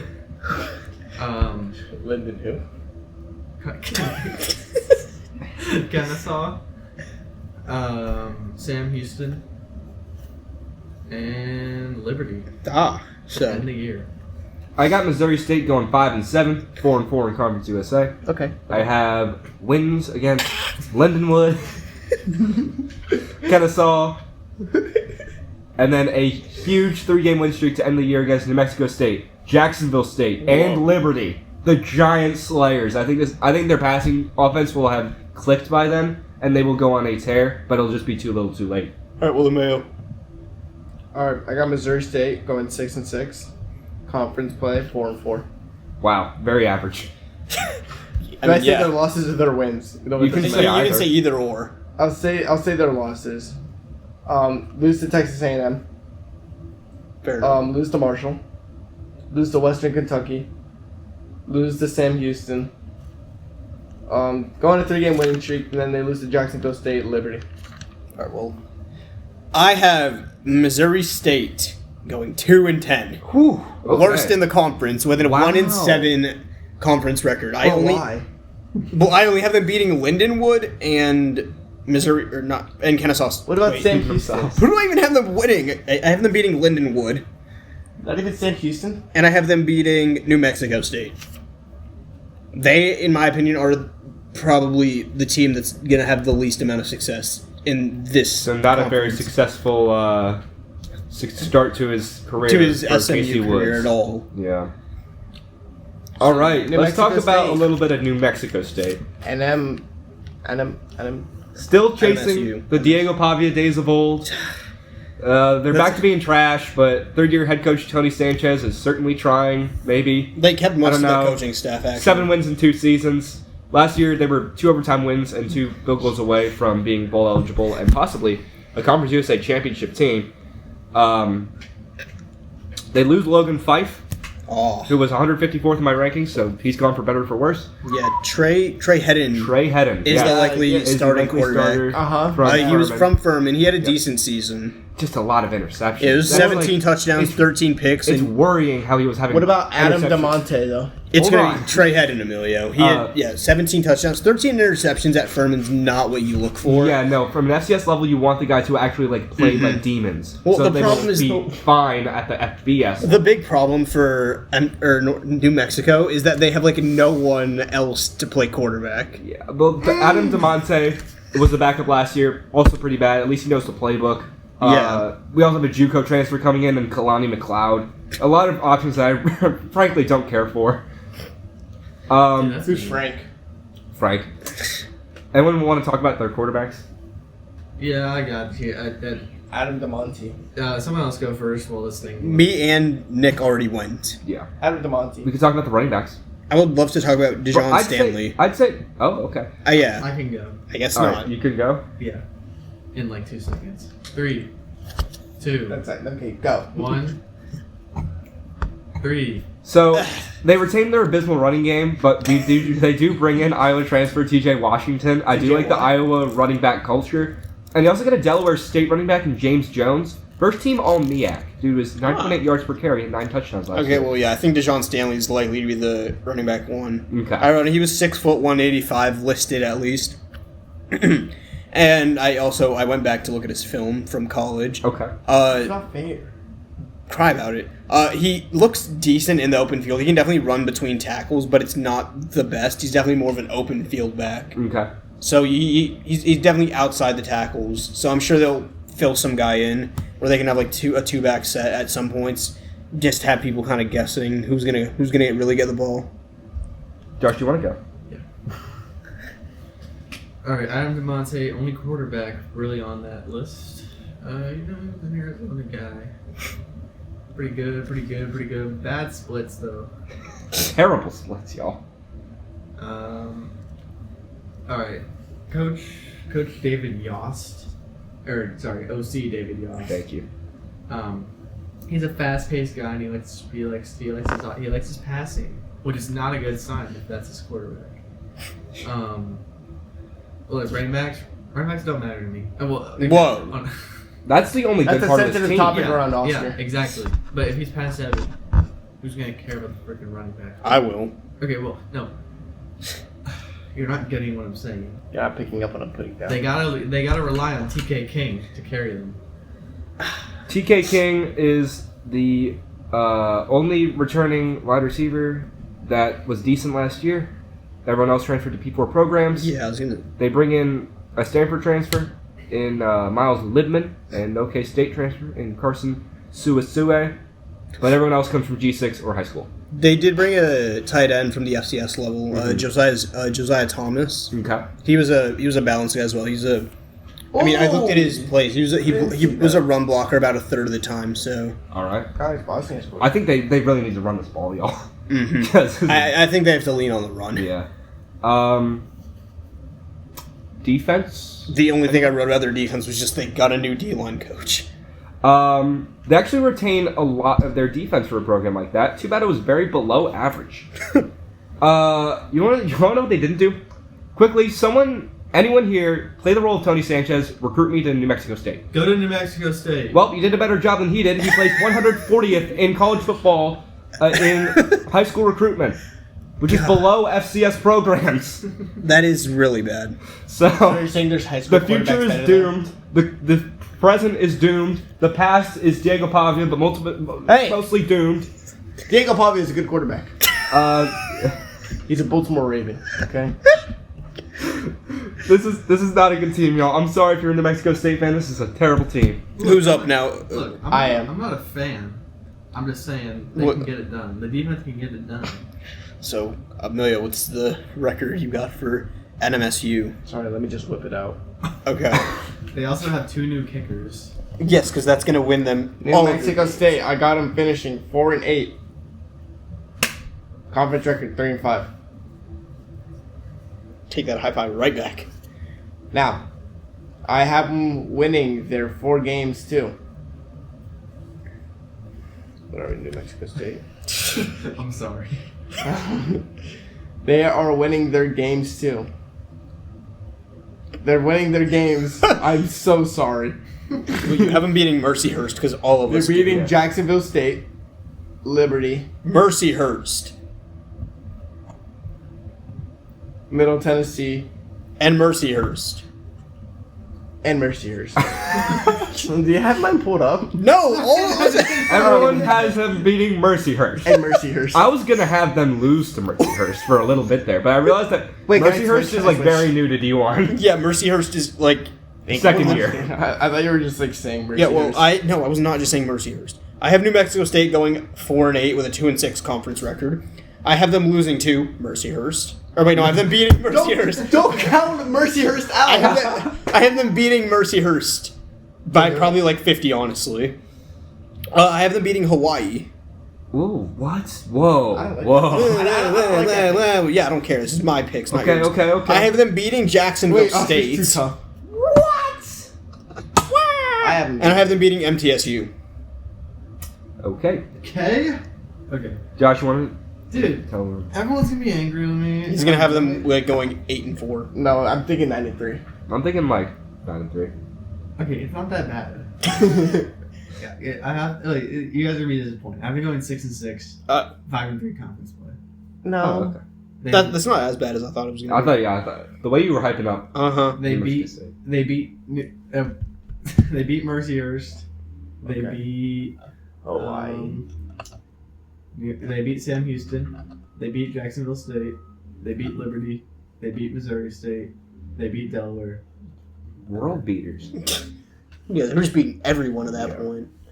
Yes, Well, anyways, half of everyone. Wait, who said that they're gonna get 5 wins? Might have been me. No, you mean you have them being 4-8? Oh, I think Nick had them winning. Wait, 5? no, I have them winning 1 Oh no. against Mercyhurst. 1-11, 0-8 in conference play. Never Mexico mind. State sucks. Like, legitimately, this team is terrible. hey. I'm assuming you have them towards the bottom of your.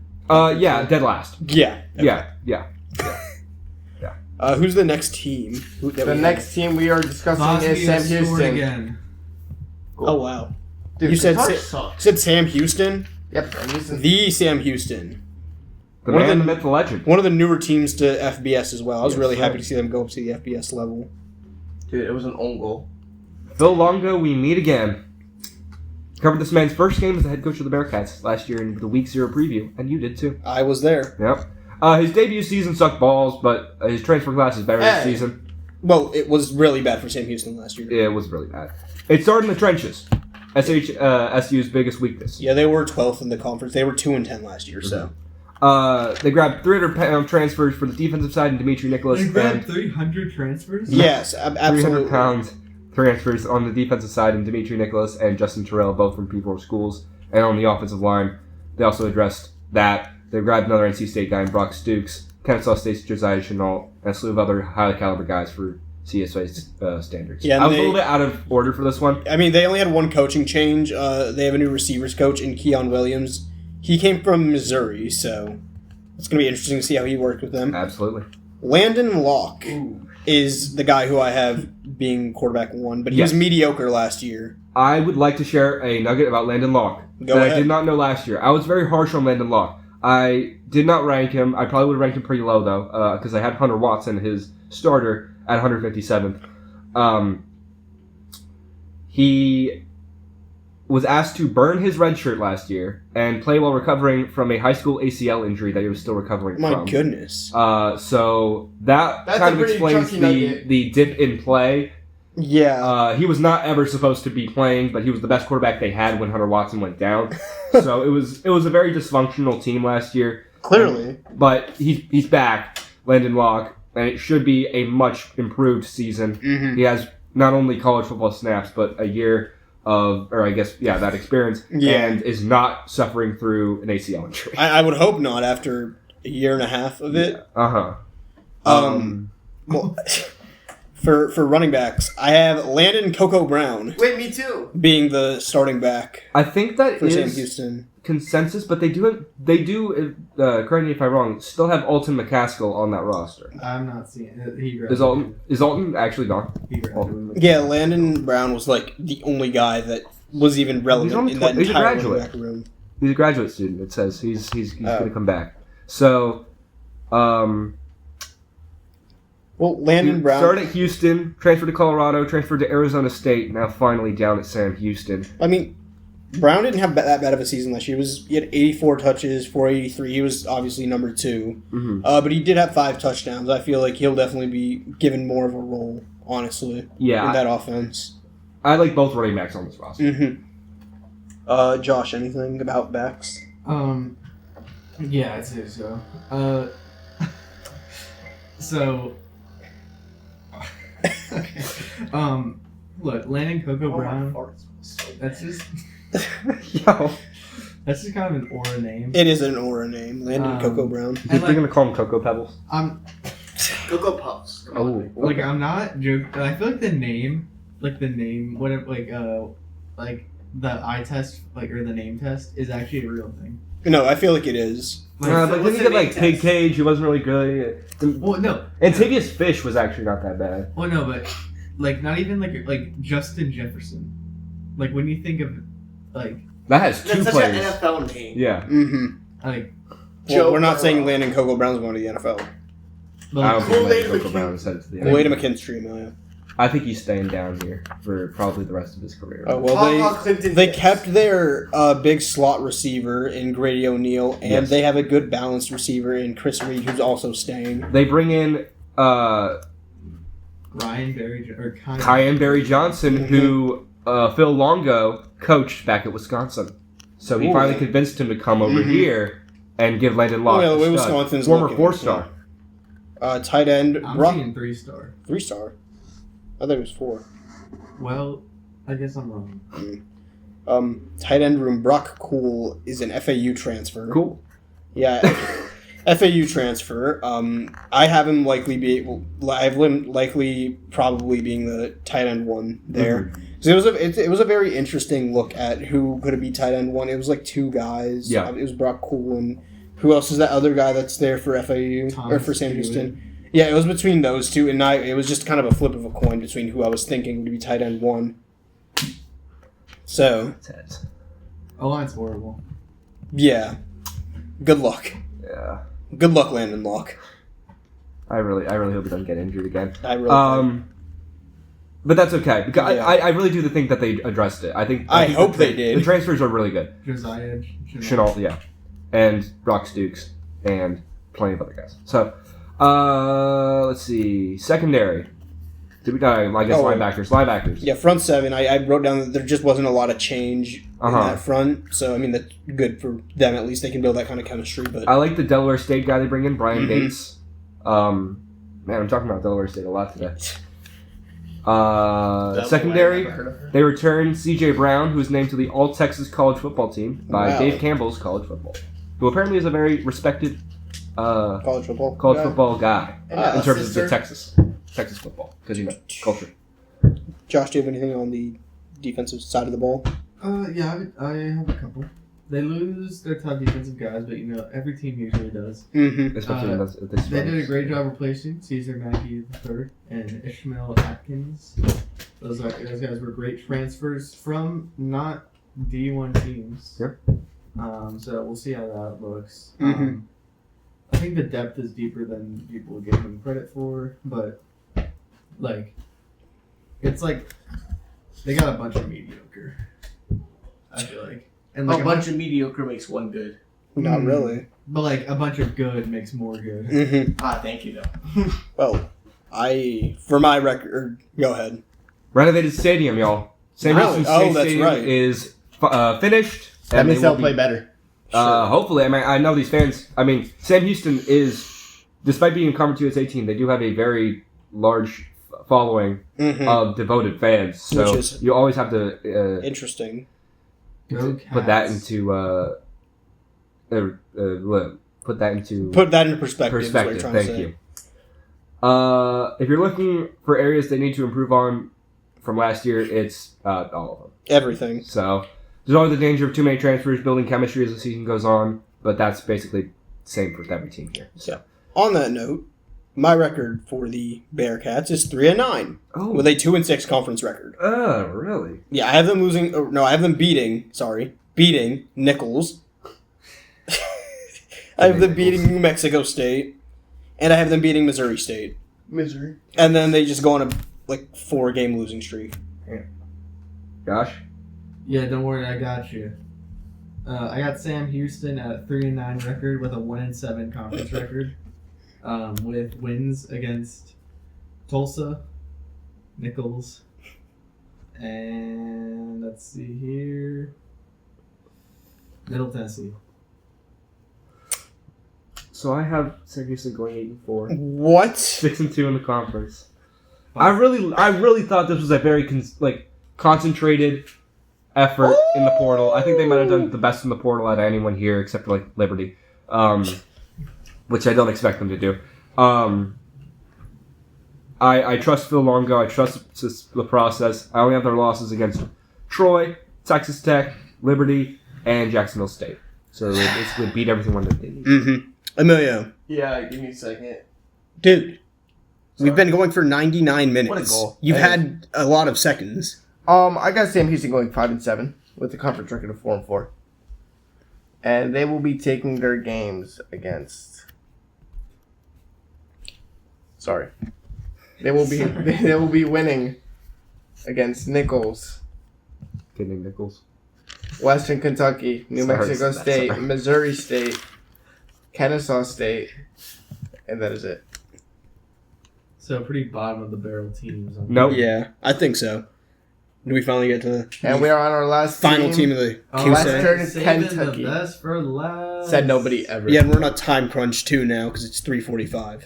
Kind of. Kind of. Yeah, I mean, Wasted. I've got an hour and a half. Oh, okay. Yeah. Oh.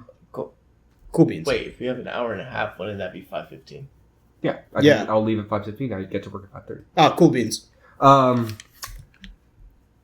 Western Kentucky, for whatever reason, has filled their offensive coordinator hole with Middle Tennessee State's offensive coordinator. What? Hey! They also lost their defensive coordinator for Cal. Ah. So, Tyson Helton, let's see what you do with your air raid this year. I have Rodney Tisdale Yes. being the projected day one starter. He started getting notable snaps from week 9 on. Because Maverick McIver, unfortunately, did get injured last year. Yeah. So, And he was Conference USA Freshman Offensive Player of the Year. mm-hmm. I didn't like what I saw. 9 touchdowns and 7 picks in limited starts. I guess like maybe the dual threat ability is like a big Question mark. a big draw for him. Like a big like, why are we starting Rodney Tisdale over a guy that they brought in from Florida State, Brock Glenn? Well, I'm sure he wasn't playing at Florida State for a reason. Well, Brock Glenn did play at Florida State just for that 2024 team Yeah. that went 2-10. Yeah, that's your problem. Yeah, so one of the many failed quarterbacks from that 2024 team, but I'd give him a test run before running Tisdale out again. Well, I'm sure they I did think- that through. I'm sure they're doing that right now Yeah. during the spring. Is Uh-huh. testing them both, seeing who will come out, be quarterback 1, week 1. He also had an interception problem, but against that was against the likes of Notre Dame, Duke, Yeah. Clemson. So Rodney Tisdale had the interception problem against the likes of Middle Tennessee State and New Mexico State. So it's really, really concerning. And in an air raid offense, you got to keep the picks to a minimum if you want to, win and give your Oh, defense a absolutely. break to, breathe. Do anything Because if the offense struggles, the defense struggles too in an air raid. I will say they have a new defensive coordinator and offensive coordinator Yes. coming into this season, so it's gonna be interesting. I think Brock Glenn will end up the starter easily. He was a scratch from the spring game with an undisclosed injury. A lot of undisclosed injuries. Yeah. I think. I don't know. I feel like they told him something that, the move to Western Kentucky. I feel like he wouldn't do I feel like he definitely did it for a reason. unless he But really thought that he would be the starter. Dude, what happened to Western Kentucky quarterbacks, man? This is just not... I don't feel like anyone here is a true blue. Bailey Zappi. yeah, nobody's a Bailey Zappi anymore. Freaking Mike White. True blue American Western Kentucky hilltopper. So Caleb Hicks. What position was he again, Josh? Caleb Hicks. Yeah, Hicks, right back. But he's No, it's going to be A.J. Allen. he is not the starter. Well, no, I just wrote down that he transferred from Oklahoma State. I'm not saying he's going to be the Okay. starter, but I Yeah. feel like he'll get some touches throughout. Mm-hmm. So, A.J. Allen was on the preseason All-Conference USA second team. mhm. So I do like the running back. Unfortunately, it is an air raid offense. I don't know how much he's going to get, how much PT he's going to get. I was going to say Rumble? you got good running backs, but But yeah, like The problem running is back you- is unfortunately the focal point of their offense, like in terms of talent. But they're just not going to. they're just not going to be using their running backs. Yeah. Is the big problem. It's really concerning. hmm They were at 5th in the conference, so they were middle of the pack, basically choosing the run. Mm-hmm. They were just below 39%, and RPOs were 9th in the conference. So, Yeah. If Bosnia wins it, they drop Bosnia. or no, they were first in the. Sorry, they were first in the conference in RPOs.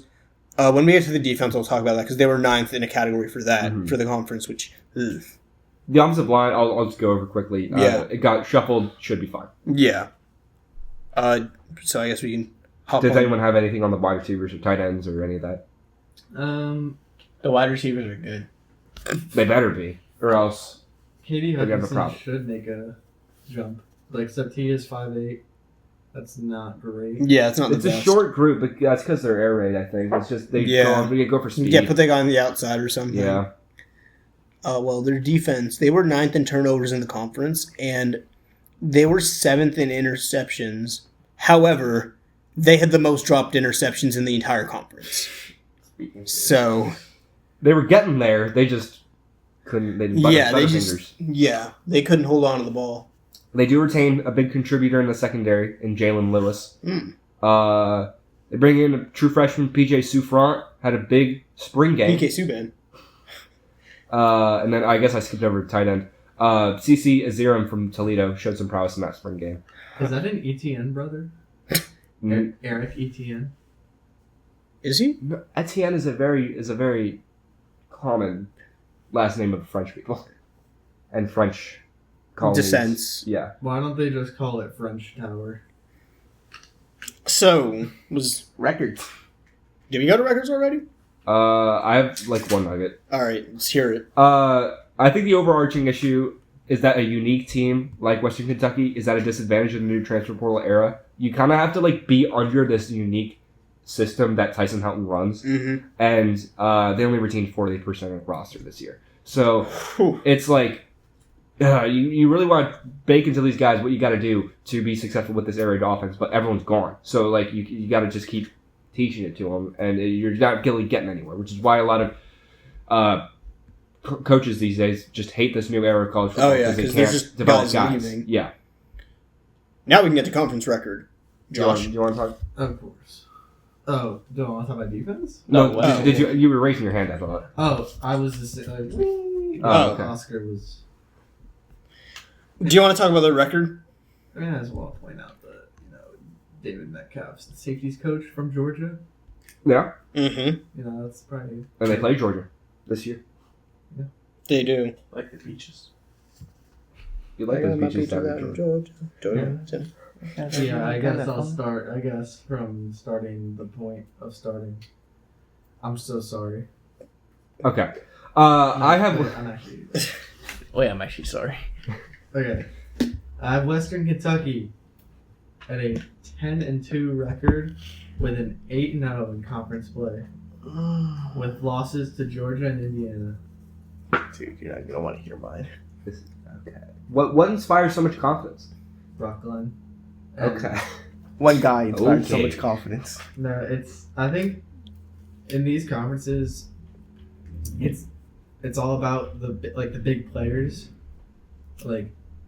because look, I'd argue that it's more about the sum of their parts. Uh-huh. no, because let me tell you, You only hear about the big players because they get called up to an actual Power 4 team and then get drafted. what's been like one of the best not FCS, the best group of 6 teams Liberty, in the past couple James Madison. James Madison. just say That's Jamie. just some of their Let's parts. keep thinking. UVA. Boise State. UVA is Well, not. Boise State just has six. been a powerhouse. Uh-huh. They're a talent. They're a talent machine. They actually have guys going there like Jay Ajayi. Mhm. Like you can't really find a lot of G6 programs. You more Boise find State. guys who played on a G6 program. But in this era, they'll easily be able to transfer to a P14. So, Nick. So pretty much on the opposite side of the spectrum, I have Western Kentucky going 4-8, with wins against Nevada, Conference record? 2-6. Okay. Wins against Nevada, Mercyhurst, New Mexico State, and Missouri State. They go winless in their last 6 games. Wow. Okay, I have Western Kentucky 4-8 overall as well, but 3-5 conference. Now just give me a second. Sorry. Okay, so Western Kentucky, they will. Did I have more wins or losses? I had more. You had more losses, so you Okay, want to go so- wins. Okay, so Yeah, they Mercyhurst. lose their first 3 games, take it against Mercyhurst and New Mexico State, Missouri State. Lose their next 2. Lose their next 5. Take it against Kennesaw State. Take it. Well, I am more on the Josh side of things. Yeah. I have Western Kentucky going 9-3 with a 7-1 conference record, with losses to Georgia, Indiana, and to Georgia, Indiana, and Delaware. Interesting. And do we want to do conference winners really quickly? Let's let everyone go down their standings just to give everyone a little. Okay. Yeah. I I'll start. Okay. So, I actually had to go very far down the tiebreakers list to get my conference champs, by the way. I had to go to the highest average computer ranking across Connolly, SP+, Sports Source Analytics, ESPN Strength and Record, and KPI rankings. Obviously, these don't exist. The season hasn't been played, so I just went with the teams that probably would have done it. Because this reminds me of this scenario that I have played out here, reminds me so much of last year's Mountain West. You had 4 teams at the top. You had UNLV, Boise State, New Mexico, and San Diego State. New Mexico and San Diego State were the 2 new kids on the block who were having stellar seasons out of the blue, and you wanted to see them in that championship game. But it was just a repeat. It was Boise State, UNLV. So, at the top, I have Jacksonville State, Liberty, Sam Houston, and Middle Tennessee State, all at 6-2. And instead of having Sam Houston or Middle Tennessee State in that championship game, it's going to be boring. It's going to be Jacksonville State and Liberty. And then at 5, I have Delaware at 5-3. At 6, I have a tie between Florida International and Missouri State. 8th in the conference is Western Kentucky. 9th is Kennesaw, and dead last is New Mexico State. Okay, bien. Alright, I guess I'll go. So, number 1, as Nick was saying, I got Jacksonville State finishing 7-1. Isolated on the top of the board. At number 2, we got Liberty 6-2. 3, Middle Tennessee. And then 4 through 7, there's a tie for 4-4 between Missouri State, Florida International, Sam Houston, and Delaware. Set in the order 4 to 7 right there. It comes down to overall record and the head-to-head. And 8, I got Western Kentucky at 3-5. New Mexico State at 3-5. They come down to the same overall, so it really comes down to their head-to-head and all that. I really don't know how it's calced, but yeah. And then Kennesaw State 0-8, 0-12 to finish it off, 10th place. All right. Well, I have a 2-way tie for the conference, so it really came down to head-to-head. I'm pretty sure, or it came down to head-to-head. I have Western Kentucky and Liberty at 7-1 at the top of the conference. Huzzah! Jacksonville State stands alone at 6-2. They're 3. I was really debating putting them right over Liberty, but it was just kind of like I have more faith in that Liberty team than I do Jacksonville State. Okay. I have a 2-way tie with 4 and 5. I have Kennesaw State and Delaware being 5-3 in the conference, and that's where all the winning records cut off for me in the conference. I have FIU at 6 being 3 and 5. And then 7, 8, and 9 are all 2 and 6, with New Mexico State, MTSU, and Sam Houston, all being 2 and 6 in the conference. Right. And then the standalone worst team in the conference will be Missouri State at 1 and 7 in the conference. All right, Josh, you want to? The one people actually care about. No. All right, so my champions. First place is undisputed. It's Western Kentucky. But then I tie for second with Florida International and Jacksonville State. I think it came down to a head-to-head, and that gave Jacksonville State the edge. So Jacksonville State would be my 2. You mind speaking up? Sorry. And then I got at 3, obviously, is FIU. 4, New Mexico State. Okay. I have a tie for 4th between New Mexico State and Liberty, but New Mexico State has the tiebreaker. So Liberty's at 5, Delaware at 6, Missouri State at 7, Middle Tennessee at an 8, and then tied for last, we got Kennesaw and Sam Houston, with Sam Houston being the absolute worst, but overall record, the worst team is Kennesaw. Conference championship games. Western Kentucky, Liberty. I was really debating. Sorry, I just jumped, I jumped the gun there. Ahead. Absolutely. But yeah, I had Western Kentucky beating Liberty. I was really debating having Liberty win that, but I'm really high on Western Kentucky right now. So, Okay. Josh. Yeah, I'll go. Western Kentucky, Jacksonville State. If they're going 8-0, they can beat up Jacksonville State one more time. Western Kentucky wins. I got Jacksonville State and Liberty in that championship game. And although Liberty came out on top on my little tiebreaker, I do have the 7-5 Jacksonville State team going 8-5 and winning the conference. Go Cox! Wow. He said it. Couldn't say it better myself. Go Cox. All right, okay. same. So basically, main takeaway. It's going to be a combination of Western Kentucky, Liberty, and Jacksonville State in that conference championship. Take your pick. One to watch. One to watch. It's going to be a fun conference. Yeah, As it and usually either Western is. Kentucky or Jacksonville State, I guess, is winning the conference. So, In that note, 2 hours later, We move on from Conference USA into the Travelers Championship. TPC. TPC River Highlands is where this is being played. Mhm. We'll try to get through this pretty quickly. Hopefully, yeah. So I'll start with my number 5. It's going to be Ludwig Oberg at plus 315. He's one of the most consistent golfers on tour currently. He's kind of average at TPC River Highlands and can't win, but he is Ludwig at the end of the day, so I'm going 5. For my number 5, I got Cam Young. You know, Okay. it's Hottest sort golfer. Yep, hottest golfer. You know, there's not much to say about him right now. There's just, as I always say, there's just 4 better golfers I see in this tournament that will finish in front of him. Very I don't know. It just feels like after he had a good run towards a little bit after the Masters, it's just not coming together for him for now. So I sort of feel like he has to have a mental reset and just find his find a different way to approach the ball. All right. Okay, well, I have Russell Henley at number 5. All right. He last won the Charles Schwab Championship, and he was T2 last year here at the Travelers. Yes, he was. He has not been doing that good lately, but he hasn't been doing bad either. So I feel like 5 is the right spot to put him. Josh. Dude. Nick, you can go. Nick already went. I already. Oh. Josh, bro, you are not on today. I'm working on it. Hold on. Where are you? Okay. I guess I will. My number 4 is going to be Xander Schauffele at plus 270. Former winner here, but he also put up a few stinkers. He's going on a good run right now, however, so I'd say top 5's in play. All right, my number 4, I'm going to say Matt Fitzpatrick, former 2021-2022 U.S. Open winner, has 3 tournament wins in 2026. And, I sort of feel like he's a good solid number 4.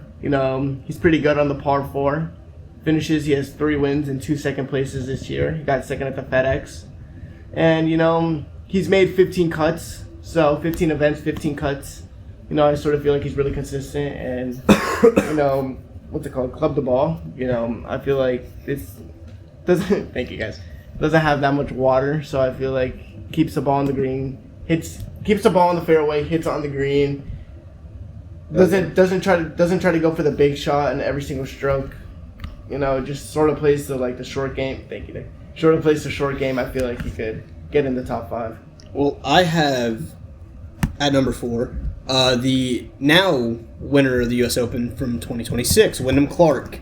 He has been top 3 of his last 4 events that he's been in, and obviously he just won the U.S. Open. Yep. So I feel like momentum is on his side. I don't think it's enough to get him out into the top 3, but momentum is one big thing when it comes to any sport. And after winning the U.S. Open the way he did, and with the lead he had as well going into day 4, it's insane. Ridiculous. Do you have your number 5 and 4? I Josh? do not like Wyndham Clark this week, by the way. I just wanted to put that out there. All right. Well, my number 5 is Wyndham Clark. I feel like I gotta put him in there. He's been tearing it up, and I mean, it's not like he can't play at the hard tournaments because he just won the hardest. Yeah, he's probably got hangover. That's why Um, most guys must skip the tournaments after they win, but Yeah.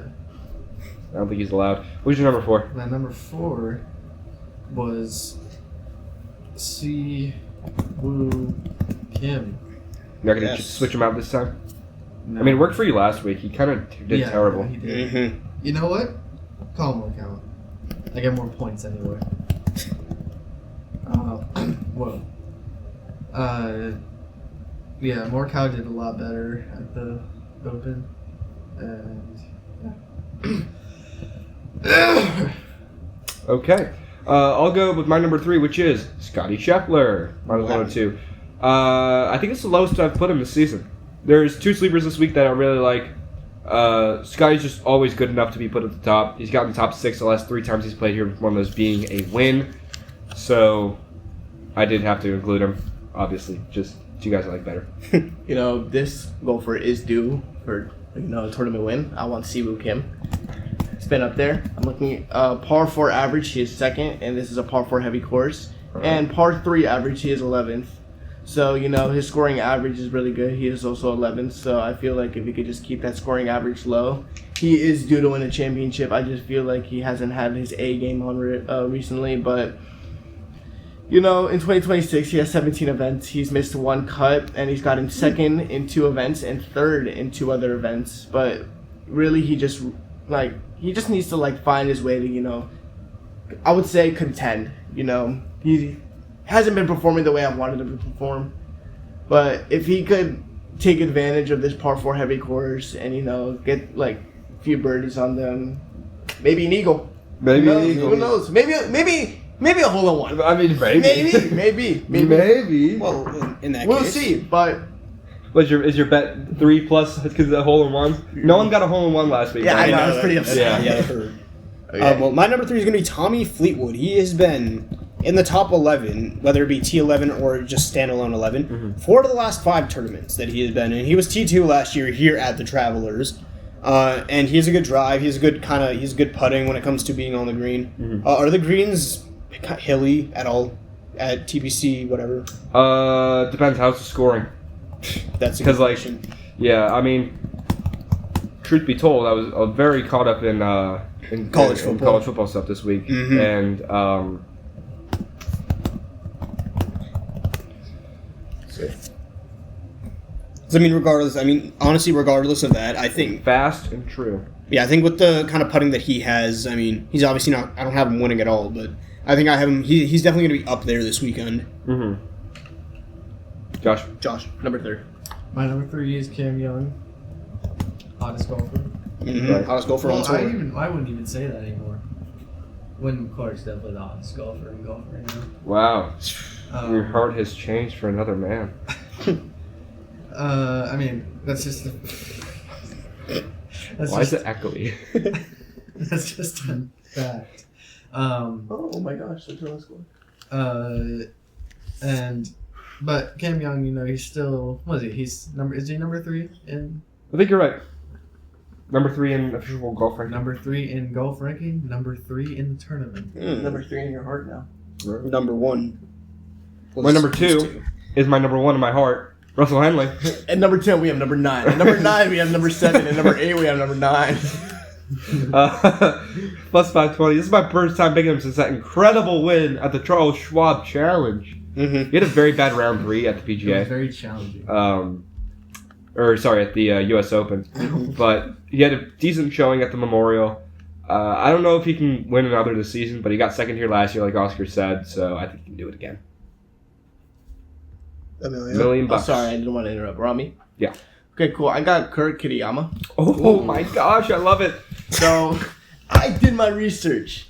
Thank you. So, Kurt Kitayama, U.S. Open, he didn't have the best showing, plus 9, T53. But before that, he got T22, T10, T19. And if you keep going back, you see his T2 back in February at the Genesis Invitational. Now, everyone's overlooking Kurt Kitayama because of his recent performance. Recent performance. His Reese's performance. his Reese's performances. But, Performance of the week. I'm seeing a different golfer right now. I'm seeing more than just like numbers and stats. Like if I looking at his You're seeing in him, inside of him. looking at his approach inside 100 yards, he is 7th. Wow. Which is really, really good. So if he could hit a good drive, which per se, his driving distance, Per se. his driving distance is 17th. Total driving is 3rd. Since it's a par 4, if he could really hit the ball close within 100 yards of the green, and if he's that high up, he could easily just get it on the green and one putt it.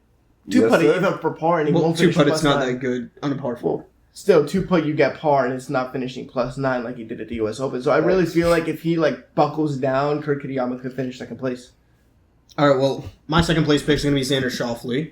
Okay. He won here in 2022 at the Travelers Championship. He was T11 at the U.S. Open. Which, Yes, he was. mm-hmm. Yeah, I mean, obviously there was the one standout guy, William Clark at the U.S. Open, then there was everyone else kind of bunched together. So Schauffele was just one of the few. He was T7 at the PGA as well. And he has a good driving distance, and he has good approach, which approach won't mean as much.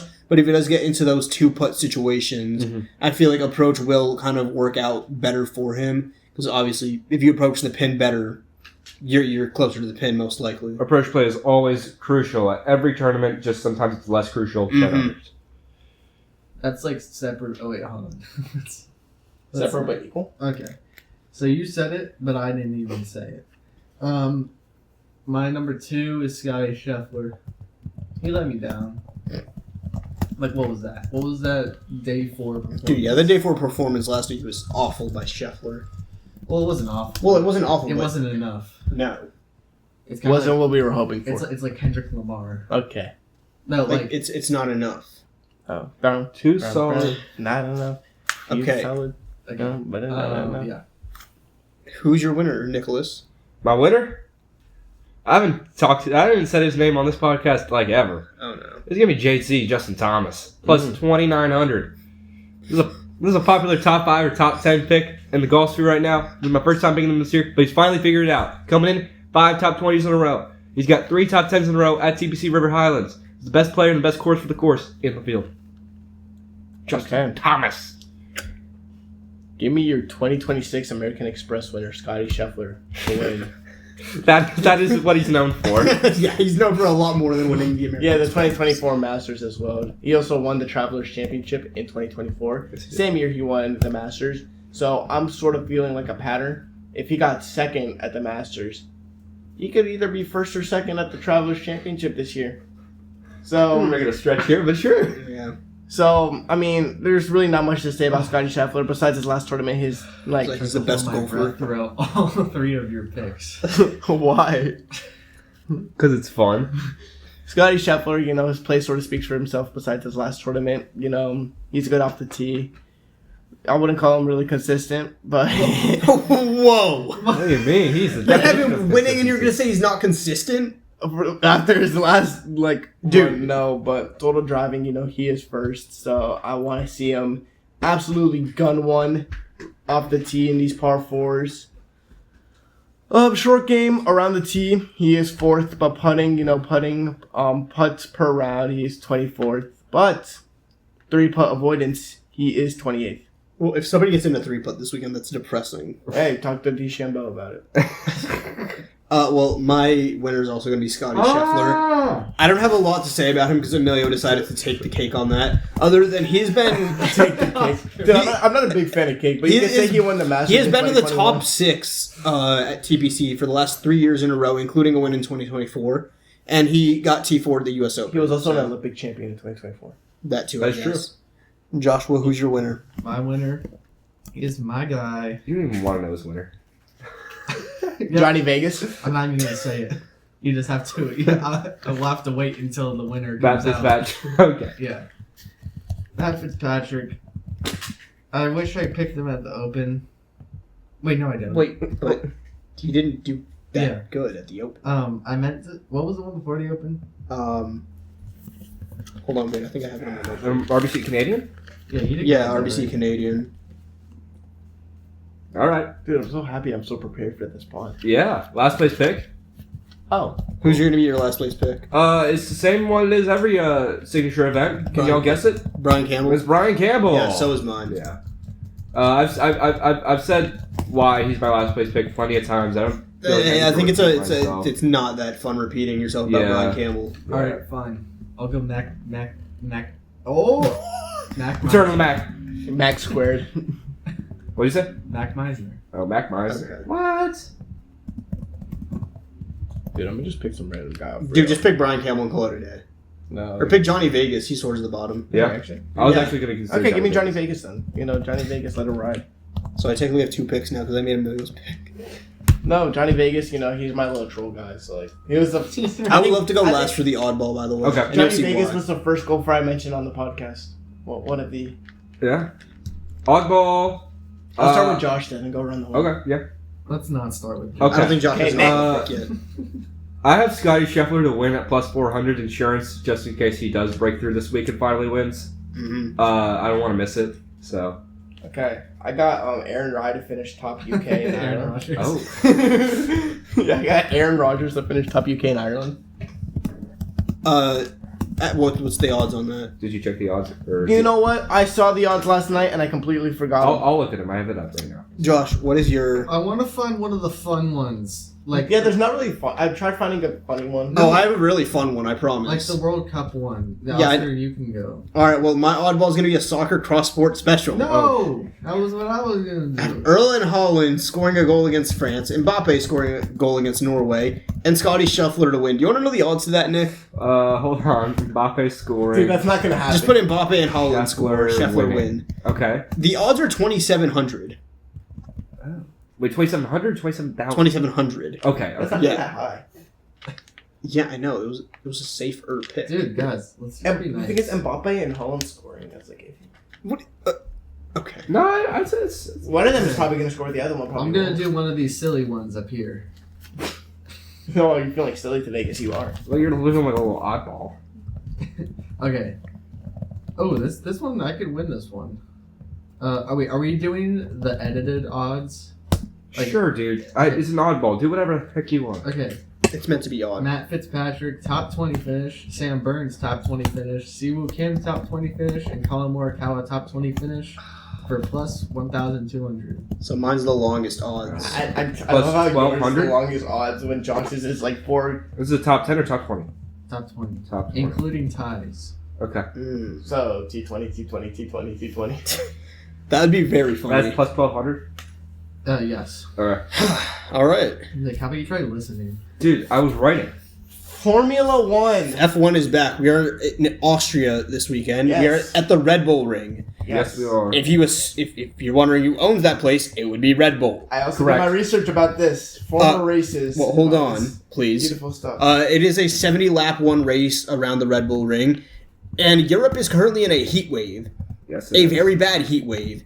I was What, they looking get at up to 70? I looked at the weather around the Red Bull Ring this weekend. It's going to be no clouds in the sky, 90s all weekend. Oh, gosh. They are doing Austria? in Austria. They're doing a water break every 4 laps because they're trying to avoid what happened with George Russell in Singapore a couple of years ago. Oh. He basically had a whole panic attack because he was overheating in the car. So they're trying to basically avoid it. It's also going to be it's going to be 90 I think 91 92 degrees by the time the race is starting. And that's outside the car. Just imagine Yeah. with all your stuff Yeah, and imagine in the how- car, with and the your fire asphalt. suit. Yeah, and if I had to imagine, they're not going to be using those soft tires this weekend, given the fact that the track is going to be a lot hotter than the air Trillion temperature. degrees. Yeah. So it may be Sweden. a kind of 2-stop on mediums and hards. Honestly, is what I had to assume because it's a 71 lap race Mm-hmm. this weekend. So You might want to start with mediums and then ease into it. who wants to start with their picks? I can start. The Bottas spot is going to Valtteri Bottas in 22nd, then Lance Stroll, then Alex Albon, then Fernando Alonso, and then Checo Perez. That's basically my bottom 5 all year. 17 is going to be Ollie Behrman. I have him DNFing. 16 is going to be Lindblad, DNF. 15 is going to be Gabby Bortoletto. 14 Colapinto. 13 Ocon. 12 Sainz, a little bit low for me, but Mm-hmm. I'm kind of losing hope. 11 Nico Hülkenberg. Hopefully this year this time he actually doesn't have the emergency button. Yeah, the emergency button hit by a by a pebble. pebble. Yeah. 10 Pierre Gasly. 9 Liam Lawson. 8 Isaac Hadjar. 7 Lando Norris. Not Lando Norris. Charles Leclerc. There we go. Yeah, he falls a Yeah, little let's pump bit. fake me. Wow. 6 will be Lando Norris. 5 will be Piastri. Kimi's gonna get P4 again. I'm back down to not wanting him or not liking him to win the race. 3's gonna be Lewis Hamilton.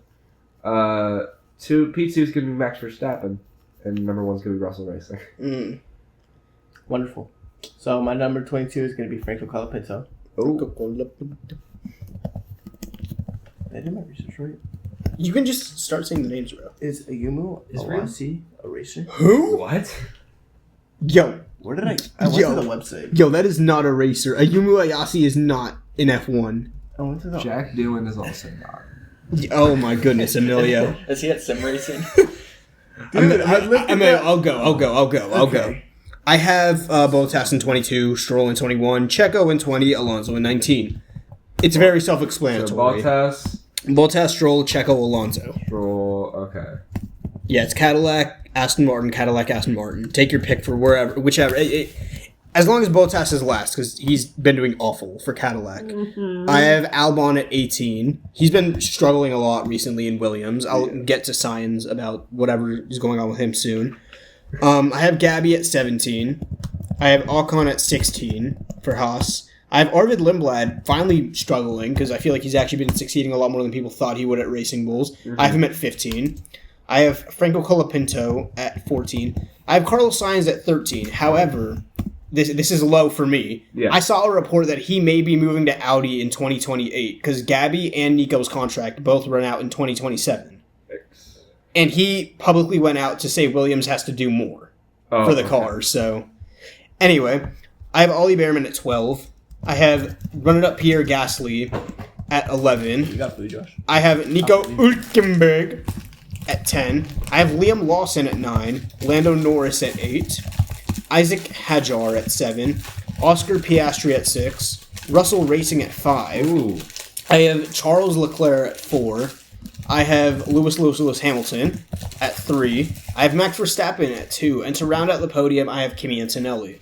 Okay. I'm still very high on that Kimi Antonelli train, so...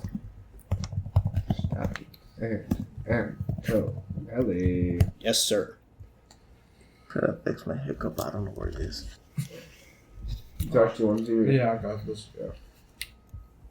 All right. You're not a racer, so I'm just trying to... Bottas. Stroll. Hadjar. Oh. Alonso. Albon.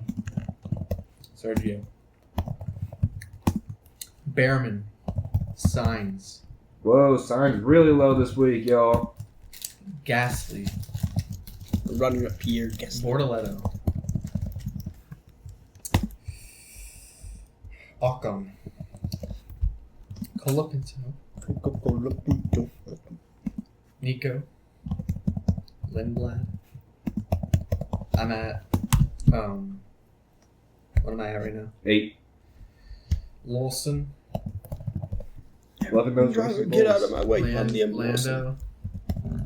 Russell Racing. Wow, a lot of Russell hate this week. Kimi. Wow, a lot of Mercedes hate there. For strap on. That's actually not his name. Leclerc. Mm. Sounds Hamilton. a good zone. And then to win, Oscar Piastri. I was going to say Oscar Safletis. I'm like, thank you. I would. Okay, I guess I think I fixed my hiccups. I hope you It's did. kind of embarrassing. Because Jack Doohan is not in Formula 1, so... Well, he's a reserve driver, actually. Dude, you don't know. Is he a junior? I didn't know that. He is. Yeah, his Okay. father's name is Carlos Sainz. All right, give me Franco Colapinto in number 22. Alright. Perez, Liam Lawson, Arvid Lindblad, Nico Hülkenberg. Gotta slow down, man. Dude, type faster. I just deleted a row. Okay. Hulkerger. Okay. 17, Bortoletto. 16, Lance Stroll. 15, Fernando Alonso. Junior. Thank you. 14, Alexander Albon. I'm just kidding. Fernando Alonso's not a junior. Dude, you're a junior. 13, Esteban Ocon. 12, Oliver Behrman. 11. Carlos Sainz Jr. 10. Oh, I made a hiccup. Okay, we're gonna skip 10 for now because I made a hiccup. What? Who's 10? Hello? Alexander Albon. Oh my god, Emilio. You know what? We'll leave my 10 empty and then we'll do Phil. We'll just- Number 9, Pierre Gasly. Dude, watch it. Wait, I think it might be Bottas. No, it's not Bottas. Wait, it might be. Wait, yeah, it is. Yo, the hiccup of Okay, hiccups. Bottas at 10. Okay. Alright, 9, Pierre Gasly. 8, Isaac Hadjar. 7, Charles Leclerc. 6, Max Verstappen. 5, Oscar Piastri. Number 4, George Russell.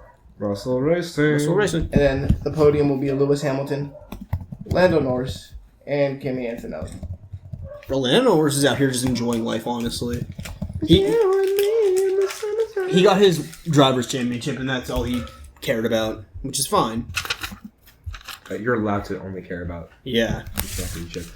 We do get to the World Cup. Oh my gosh. Well, past week of the World Cup, at least. Dude. There was so much that happened and so little that happened at the same time, which is a problem. Well, let me just really quickly put it out there. Messi had another big... He's the only goal scorer right now for Argentina. I do have talking points. So, after the Argentina game, there were concerns of if Messi were to get injured, how would Argentina be able to produce goals? Because Messi is the only goal scorer for Argentina. Dude, they have so many more Zlatan players. Ibrahimovic said with no hesitation, he was like, "Well, Messi's the only player that the Argentinians are giving the ball to." Take Messi out the picture. You got Lautaro. Lautaro Martinez, yeah. You got Julian Alvarez. Yeah, Julian Alvarez. You got McAllister. yeah, Alexis McAllister. McAllister. Like Messi's just that like keystone. Like Messi's on his own level. Yeah. So after that amazing 2-goal, almost 4-goal, if he didn't miss that pen and free kick, 2-goal performance after his hat trick, Messi is leading the Golden Boot race in 5 goals, followed by Mbappe, Holland at 4 goals, and a list of players at 2 goals, such as Harry Kane, Daniel Munoz, Vinny Jr., Ronaldo, who all have 2 goals. Ronaldo scoring his first goal. Finally. Oldest, Yeah, it took him back. oldest soccer player to score a goal in the World Cup. And you know what? Yo, so he's I do basically... give him my head. Was it good man, good man. Uzbekistan. Uzbekistan! You know, and he was yelling to the crowd, "I'm back!" Thinking he's Yo, Cam Cam Newton. Newton. Bro was not Cam Newton. Bro was not Patriots Cam Newton. You know, after he said I'm back, he was not back. Yeah, he said I'm back, and then... He did nothing for the rest of the game. Anyways, It's okay, though. He scored 2 goals. in other notes for main talking points, USA, Mexico, Argentina, and Germany are all group winners at the moment of recording, with France, Norway, and Colombia securing round of 32. So there's a lot of group winners up for grabs right now, and round of 32 spots, like the 8 third place teams. Christian Pulisic actually was looking forward to playing against Turkey. I think they do play him against Turkey just to No. get him warm. No, that's what you do at practice. You do. He got live injured reps. during practice. No, he got injured in the. He got first injured game. during practice. Did he get injured in the? He got subbed out of the game as a precautionary measure for a lingering injury he had. He got hit in the calf during practice, and he got taken out halfway through the first game. Anyways, I wanted to add this little note because Ecuador can secure around the 32 spot, even though they tied and lost their first 2 games with a win against Germany. Now Germany might sit their subs because No, said their starters play their subs. Oh yeah, play their subs, sit their starters because they've already won the group, so they got really nothing to lose. They could lose this game, but they could play Haram ball and purposely kick Ecuador out just so they could let Ivory Coast and Curaçao have a chance. Well, it's a whole thing of if Ivory Coast wins, and it's a whole thing. If Ivory Coast wins, Curaçao's If draw. Ivory Coast wins and Germany wins, Ecuador will still be the 3, but they will be out of the top 8. Basically, is how it'll go. Anyways, the whole slew on of other that. Ecuadorian news, Coach Sebastian That last name that nobody can pronounce. Beccacece. There's a What? I'll say that one more time. Bakudi. No. It's like B- Bekekika. Beccacece. Yeah. Bakaki. Dude, it's like 90 Anyways, vowels. Sebastian Beccacece is looking to jump ship after this World Cup. Not because he's doing really bad. Yeah, he is doing really, really bad. It's just that it's not a fit for him. And So he's just really doing really, really bad. yes, Yeah, and so his he's- playing style isn't fitting the Ecuadorian national team standard. Anyways, So playing good. Scotland will later face Brazil for a win or go home moment. If they draw, Oh wow. I have no idea what happens, but if I'm sure there's a whole lot that'll. the winner of the game will keep advancing, but the loser will Has have to to go shake their home. head. Oh wow. Yes. So Brazil has a chance to be knocked out during the group stage. Yes, which is shocking. And Neymar is still yet to play. Well, Anyways, that's not a surprise. This was mentioned after the Argentina win. Will Messi play in the 2030 World Cup? no. No. He's gonna be I 43. argue yes. He's Now, gonna let be me explain why. 43. Let me explain why. If you watch Messi's play style, he walks majority of the game. He doesn't need to run. But This is the what the- sprint speed's going to be so bad by this is year what the- four. I he's mean, gonna look, be Tyreek Hill 43. 4 years ago was This is lighting up the NFL. Okay, okay. And now look at him. This is what the analysis people said after the game. He walks around most of the game. Bro, listen and, to Stephen A. Smith of soccer. no, it's Zlatan Ibrahimovic and Henry's. Yeah. Henry. Terry Henry. Yeah, Terry Henry. Henry. Henry. Anyways, Can Henry come out to play? like I hate you. Also, Henry. Anyway, So Henry. if Messi walks 80% of the game and he just runs to an open spot in the box, it's literally what he's been doing the past 2 World Cups. His teammates just feed him the ball, and he's a beautiful goal Dude, scorer. what 43-year-olds do you see playing sports in Guillermo general? Ochoa. LeBron. I mean, he's a Ochoa's 40 goalie. and he's backing up. Yeah, other news. Rangel, who has not let up. Guillermo Ochoa will be starting the 3rd game for Mexico's group stage later tonight.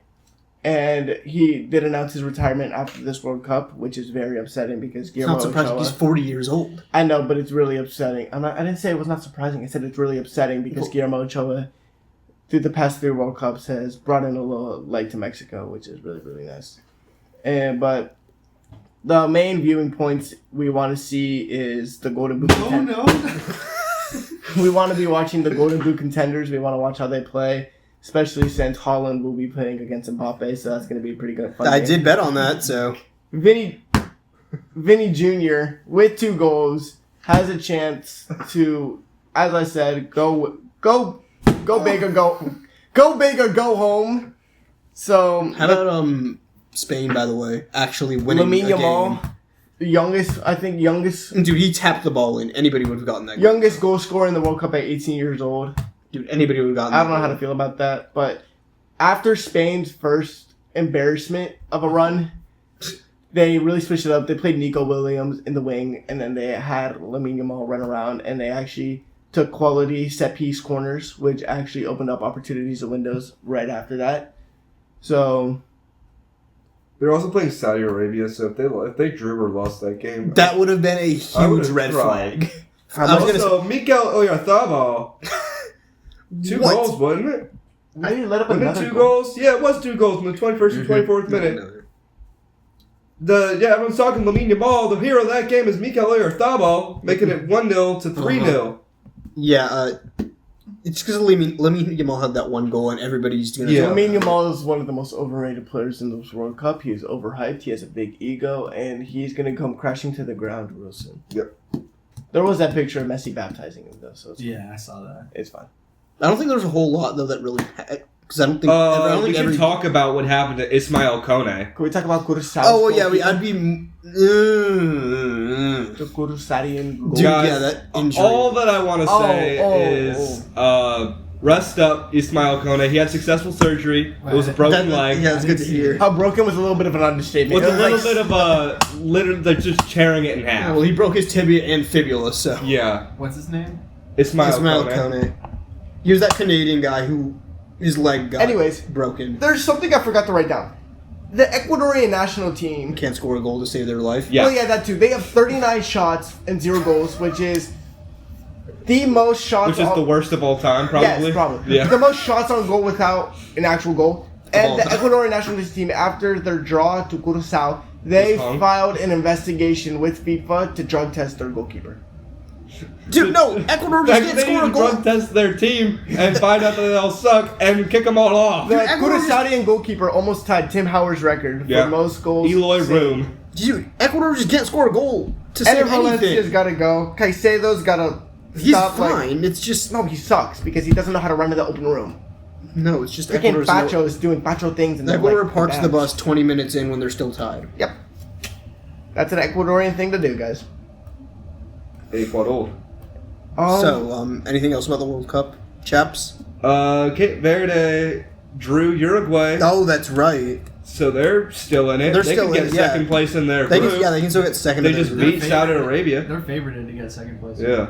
And England and Croatia tied yesterday, Yes, Oh they did. yeah, which is a very big movement That's for huge. Croatia. Not for England. That moves England down and Croatia up because I think Croatia has an easier last game. I think that they have Panama for Because- the last game. Paraguay They beat just Turkey. played Panama. Oh, Who? well, never mind. Croatia. I thought Croatia Yeah. played England. No. Well, yeah. Yeah. No. Croatia played Panama. England played Ghana. Oh, Oh, yeah, you're that's right. England tied with Ghana. Yeah. Yeah, that was really weird. Let's see. Yeah, nobody could catch a cold in that game. Um. There was that. It was the. I can't remember which game it was, but it was the one in Philly the other day. Had like an hour delay. Oh, that was France the and Iraq, that was yeah. the France Uh-huh. game. Yep. Even though France absolutely put belt, it's totally fine. Dude, yeah, we had two games going on at the same time, so everybody was definitely stressing, looking between two screens. Jordan versus Algeria was worth staying up for. It was a, Yeah, I it was a didn't do fun that. game. I don't know how a winner came out of that game. The Egypt New Zealand game was very I would say I slept through that. it was very energetic with Salah's goal, bringing it to what's it called? New Zealand was up 1-0, and then within 10 minutes, Zico and Salah both scored goals, and that really knocked it down. Really put the nail in the coffin. Thanks. But yeah, I think by the end of next week, the group stages will be wrapping up, Yeah. and we'll be moving on to the round of 32, which is going to be really fun to talk about. Yes. Because it means less games, Yeah. and we can highlight a bit more, maybe. Mm-hmm. Would you like to get wonderfy us with your note card? I would love to end us off with the note card. Woof! After 150 minutes. Oh well. If y'all are still here, we appreciate yeah, you. welcome. This is the longest episode we've The had so Chromebook is far. closed I'm so I'm so scared of the Big Ten episode. Anyway, Dude, it's about to be a big episode. so Trae Young originally had declined his player option for this upcoming season, and then he signed a 4-year, $212 million extension with the Washington Wizards. So he is here to stay for the future. Very interested to see how that Wizards team is going to look at, especially after last night drafting Asia to bounce to first overall. Yep. And I love pointing at the TV and have nothing happen. Canada scored. Oh, never mind. Nothing happened. there is a new home run derby format. I didn't want to Yes. write all of it down because it was like a million things. So I have the screenshot of it though. There's going to be 8 participants. Top 4 advance to round 2. 20 swings in round 1. 15 swings in the last 2 rounds. And then a player who home runs on his last swing in any round will continue until he hits a pop fly or just wins the round. Gotcha. So you really want to hope you can hit a home Get run last. on Yeah. that last hit. Jeffrey Simmons signed a 3-year, up to $105.8 million contract extension with the Titans. $100 million are guaranteed from that What? contract. That's a whole lot of money from the Titans. So I don't know. I didn't know Jeffrey Simmons was that good, but Yeah, I mean he's good. I don't know if he's the best. I don't think he's that $100 million guaranteed good. Yeah. Serena Williams is back to competing. She's going to compete at Wimbledon. Wimbledon. Oh, okay. So she did that doubles tournament, Uh-huh. and now she's just. She's going to be I'm good for Wimbledon. She's going to be a wild Did card she at win Wimbledon. that? Do we know if she won that doubles tournament? I have absolutely no No, it's idea. probably Let's Coco fact check Gauff. that. Coco Gauff. Coca-Cola? Did Serena win her doubles? Anyway, while we can move on, the Kachuk brothers are going to be together in Tampa Bay. The Ottawa Senators are trading, I believe it was Brady Oh, her Kachuk. partner suffered an injury. Oh, dang. I believe it was Brady Kachuk, I think. It's Brady or Matthew, obviously, Yeah. who was on the Senators. He got traded for 2 firsts and a second. It The wasn't Kachuk Matthews, brothers it are was Brady. back. It was 2 Brady 6 Kachuk. and a 7. All right, so the Kachuk brothers are together again. Angel Reese was the fastest player in WNBA history to get to 1,000 rebounds. I thought you were just gonna the fastest. No, she's the person. She got to 1,000 rebounds the fastest in WNBA In the fewest history. games. Yeah, fewest games. I'm not surprised with the way she plays basketball. Yeah, her on ball, right? Her on balls. Dusty May, former Michigan head coach for college basketball, former national champion great now. move. He is now the Mavericks head coach. Yeah. And they did draft Anae Mara last night Is as this well. a Nico Harrison move or a Mavericks move? It was a Mavericks move, hopefully.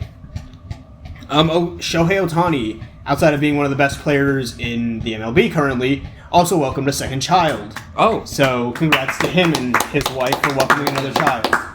Because I guess he has Very time. much. I guess he has time for other things other than baseball. I guess so. I guess he's not just in the lab all day saying, "I will be good at baseball." There are the NBA trades of doom and despair, Yeah. basically, here on the note card. Julius Randle got traded for the 28th pick to the Nets. Nick Claxton is on the Bulls, and the Bulls, I don't even know what they put in that trade, but they were involved. Yeah. That's the only reason Nick Claxton is a Bull and not a Net. Or Timberwolf. Well, whatever it was, I think that's a great get for the Bulls. Oh, no, I think it's an amazing get for the Bulls. The Oklahoma Sooners won the World Baseball Classic, so they are your national champions. They were like the 12th in best college SEC baseball. team.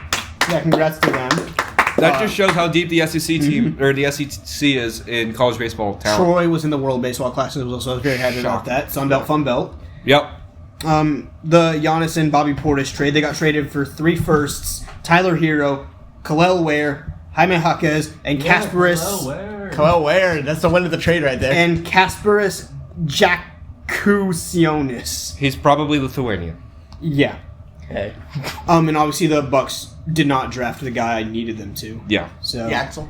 yeah, they did not draft Yaxel Lendenberg with that 10th pick, or they couldn't take him with the 13th pick. Unfortunately. The NFL is not going to be holding their supplemental draft. Yeah. After Brandon Sorsby said he wanted to be in the supplemental draft. So now his lawyers are suing the NFLPA. Yeah. Complete weirdo This is being move. dragged out.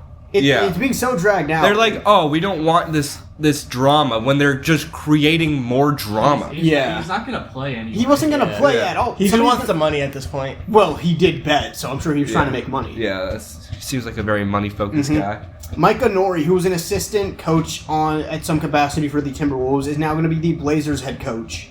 So the Sure. Trailblazers have a new coach. Obviously, Dame's back there, so Good job. interested to see how Portland. that goes for them. It won't. It won't go. They They're won't. just gonna fold.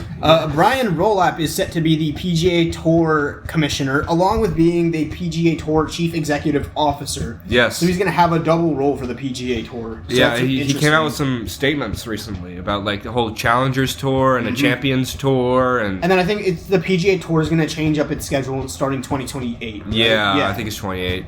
Kyle Pitts signed a huge contract, a 3-year, $154 million contract. A whole lot of millions. I think we can probably say he's worth it. Yeah, he's Is he going to be the fantasy first round pick? not. No. First round pick. It depends how many people you have in your league. Yeah, maybe if you got like 32 20 people. man. Yeah. The Bills' new Highmark Stadium has officially been complete. Yeah. So the Bills Stadium is ready to be played, and it looks really nice, honestly. R.I.P. the old one, y'all. R.I.P. the Highmark Stadium. Yeah.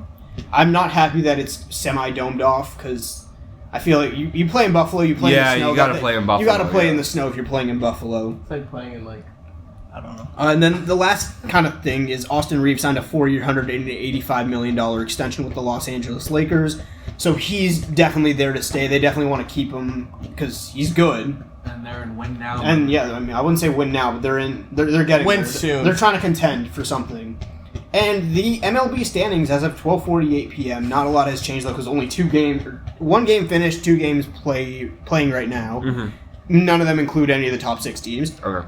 The Dodgers are still at the top of the MLB, 51-29. They're the first team to 50 wins this MLB season, so congrats to them. The Milwaukee Brewers jump up to number 2, though, There you go. with a 48-29 record. I'm very happy about that. So Let's see it. I can't wait to lose to the Dodgers again in the playoffs, though. Yeah, it'll be super exciting Uh-huh.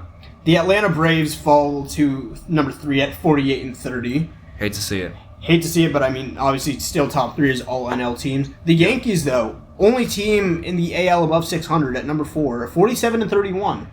So they're looking like they're the team to come out of the AL, honestly. Then you got the Dodgers, Yankees. I'm gonna cry. You got Tampa Bay Rays at 43-33 at 5, and then the St. Louis Cardinals rounded out again for like the 5th week in a row at 42-35. Yeah. So same teams, just some shuffling around. And hold on. Let me pull up a screenshot. Candyman. The baddest shoes in all the land. Another the new colorway? The Perps? This is what they call keeping it P. You should change your name to Pevin Perrant. I swear, what's wrong with this guy? This is crazy. We got the Pevin Perrant. We got the Perps. What? Kevin Durant's new shoes. Yeah, Kevin Durant's got new shoes. Yeah, he's got new shoes. The Perps. The Perps. The Candy, I think it's got Candyman. Baddest shoes in all the land. I think I just got a cavities. Oh, I got a cavity. Somebody's called a dentist. First of all, transcending the game. First thought, First thought, transcending the game. you're trying to dominate the Alaskan market. Oh, Someone just took his shirt off. I guess looks like he's bossy. Bosnia and Herzegovina scored again, but yeah, that ends out. Can we get the 4 kids in Minnesota asking for ant sushi? But yeah, that ends the note hey, card. Ant-Man, So can you drop Yo, me Josh, purple can you too? close out this episode? Please. I can try.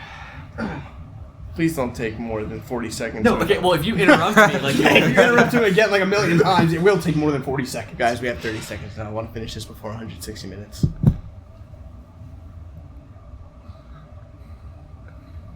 Sam Houston is still dead.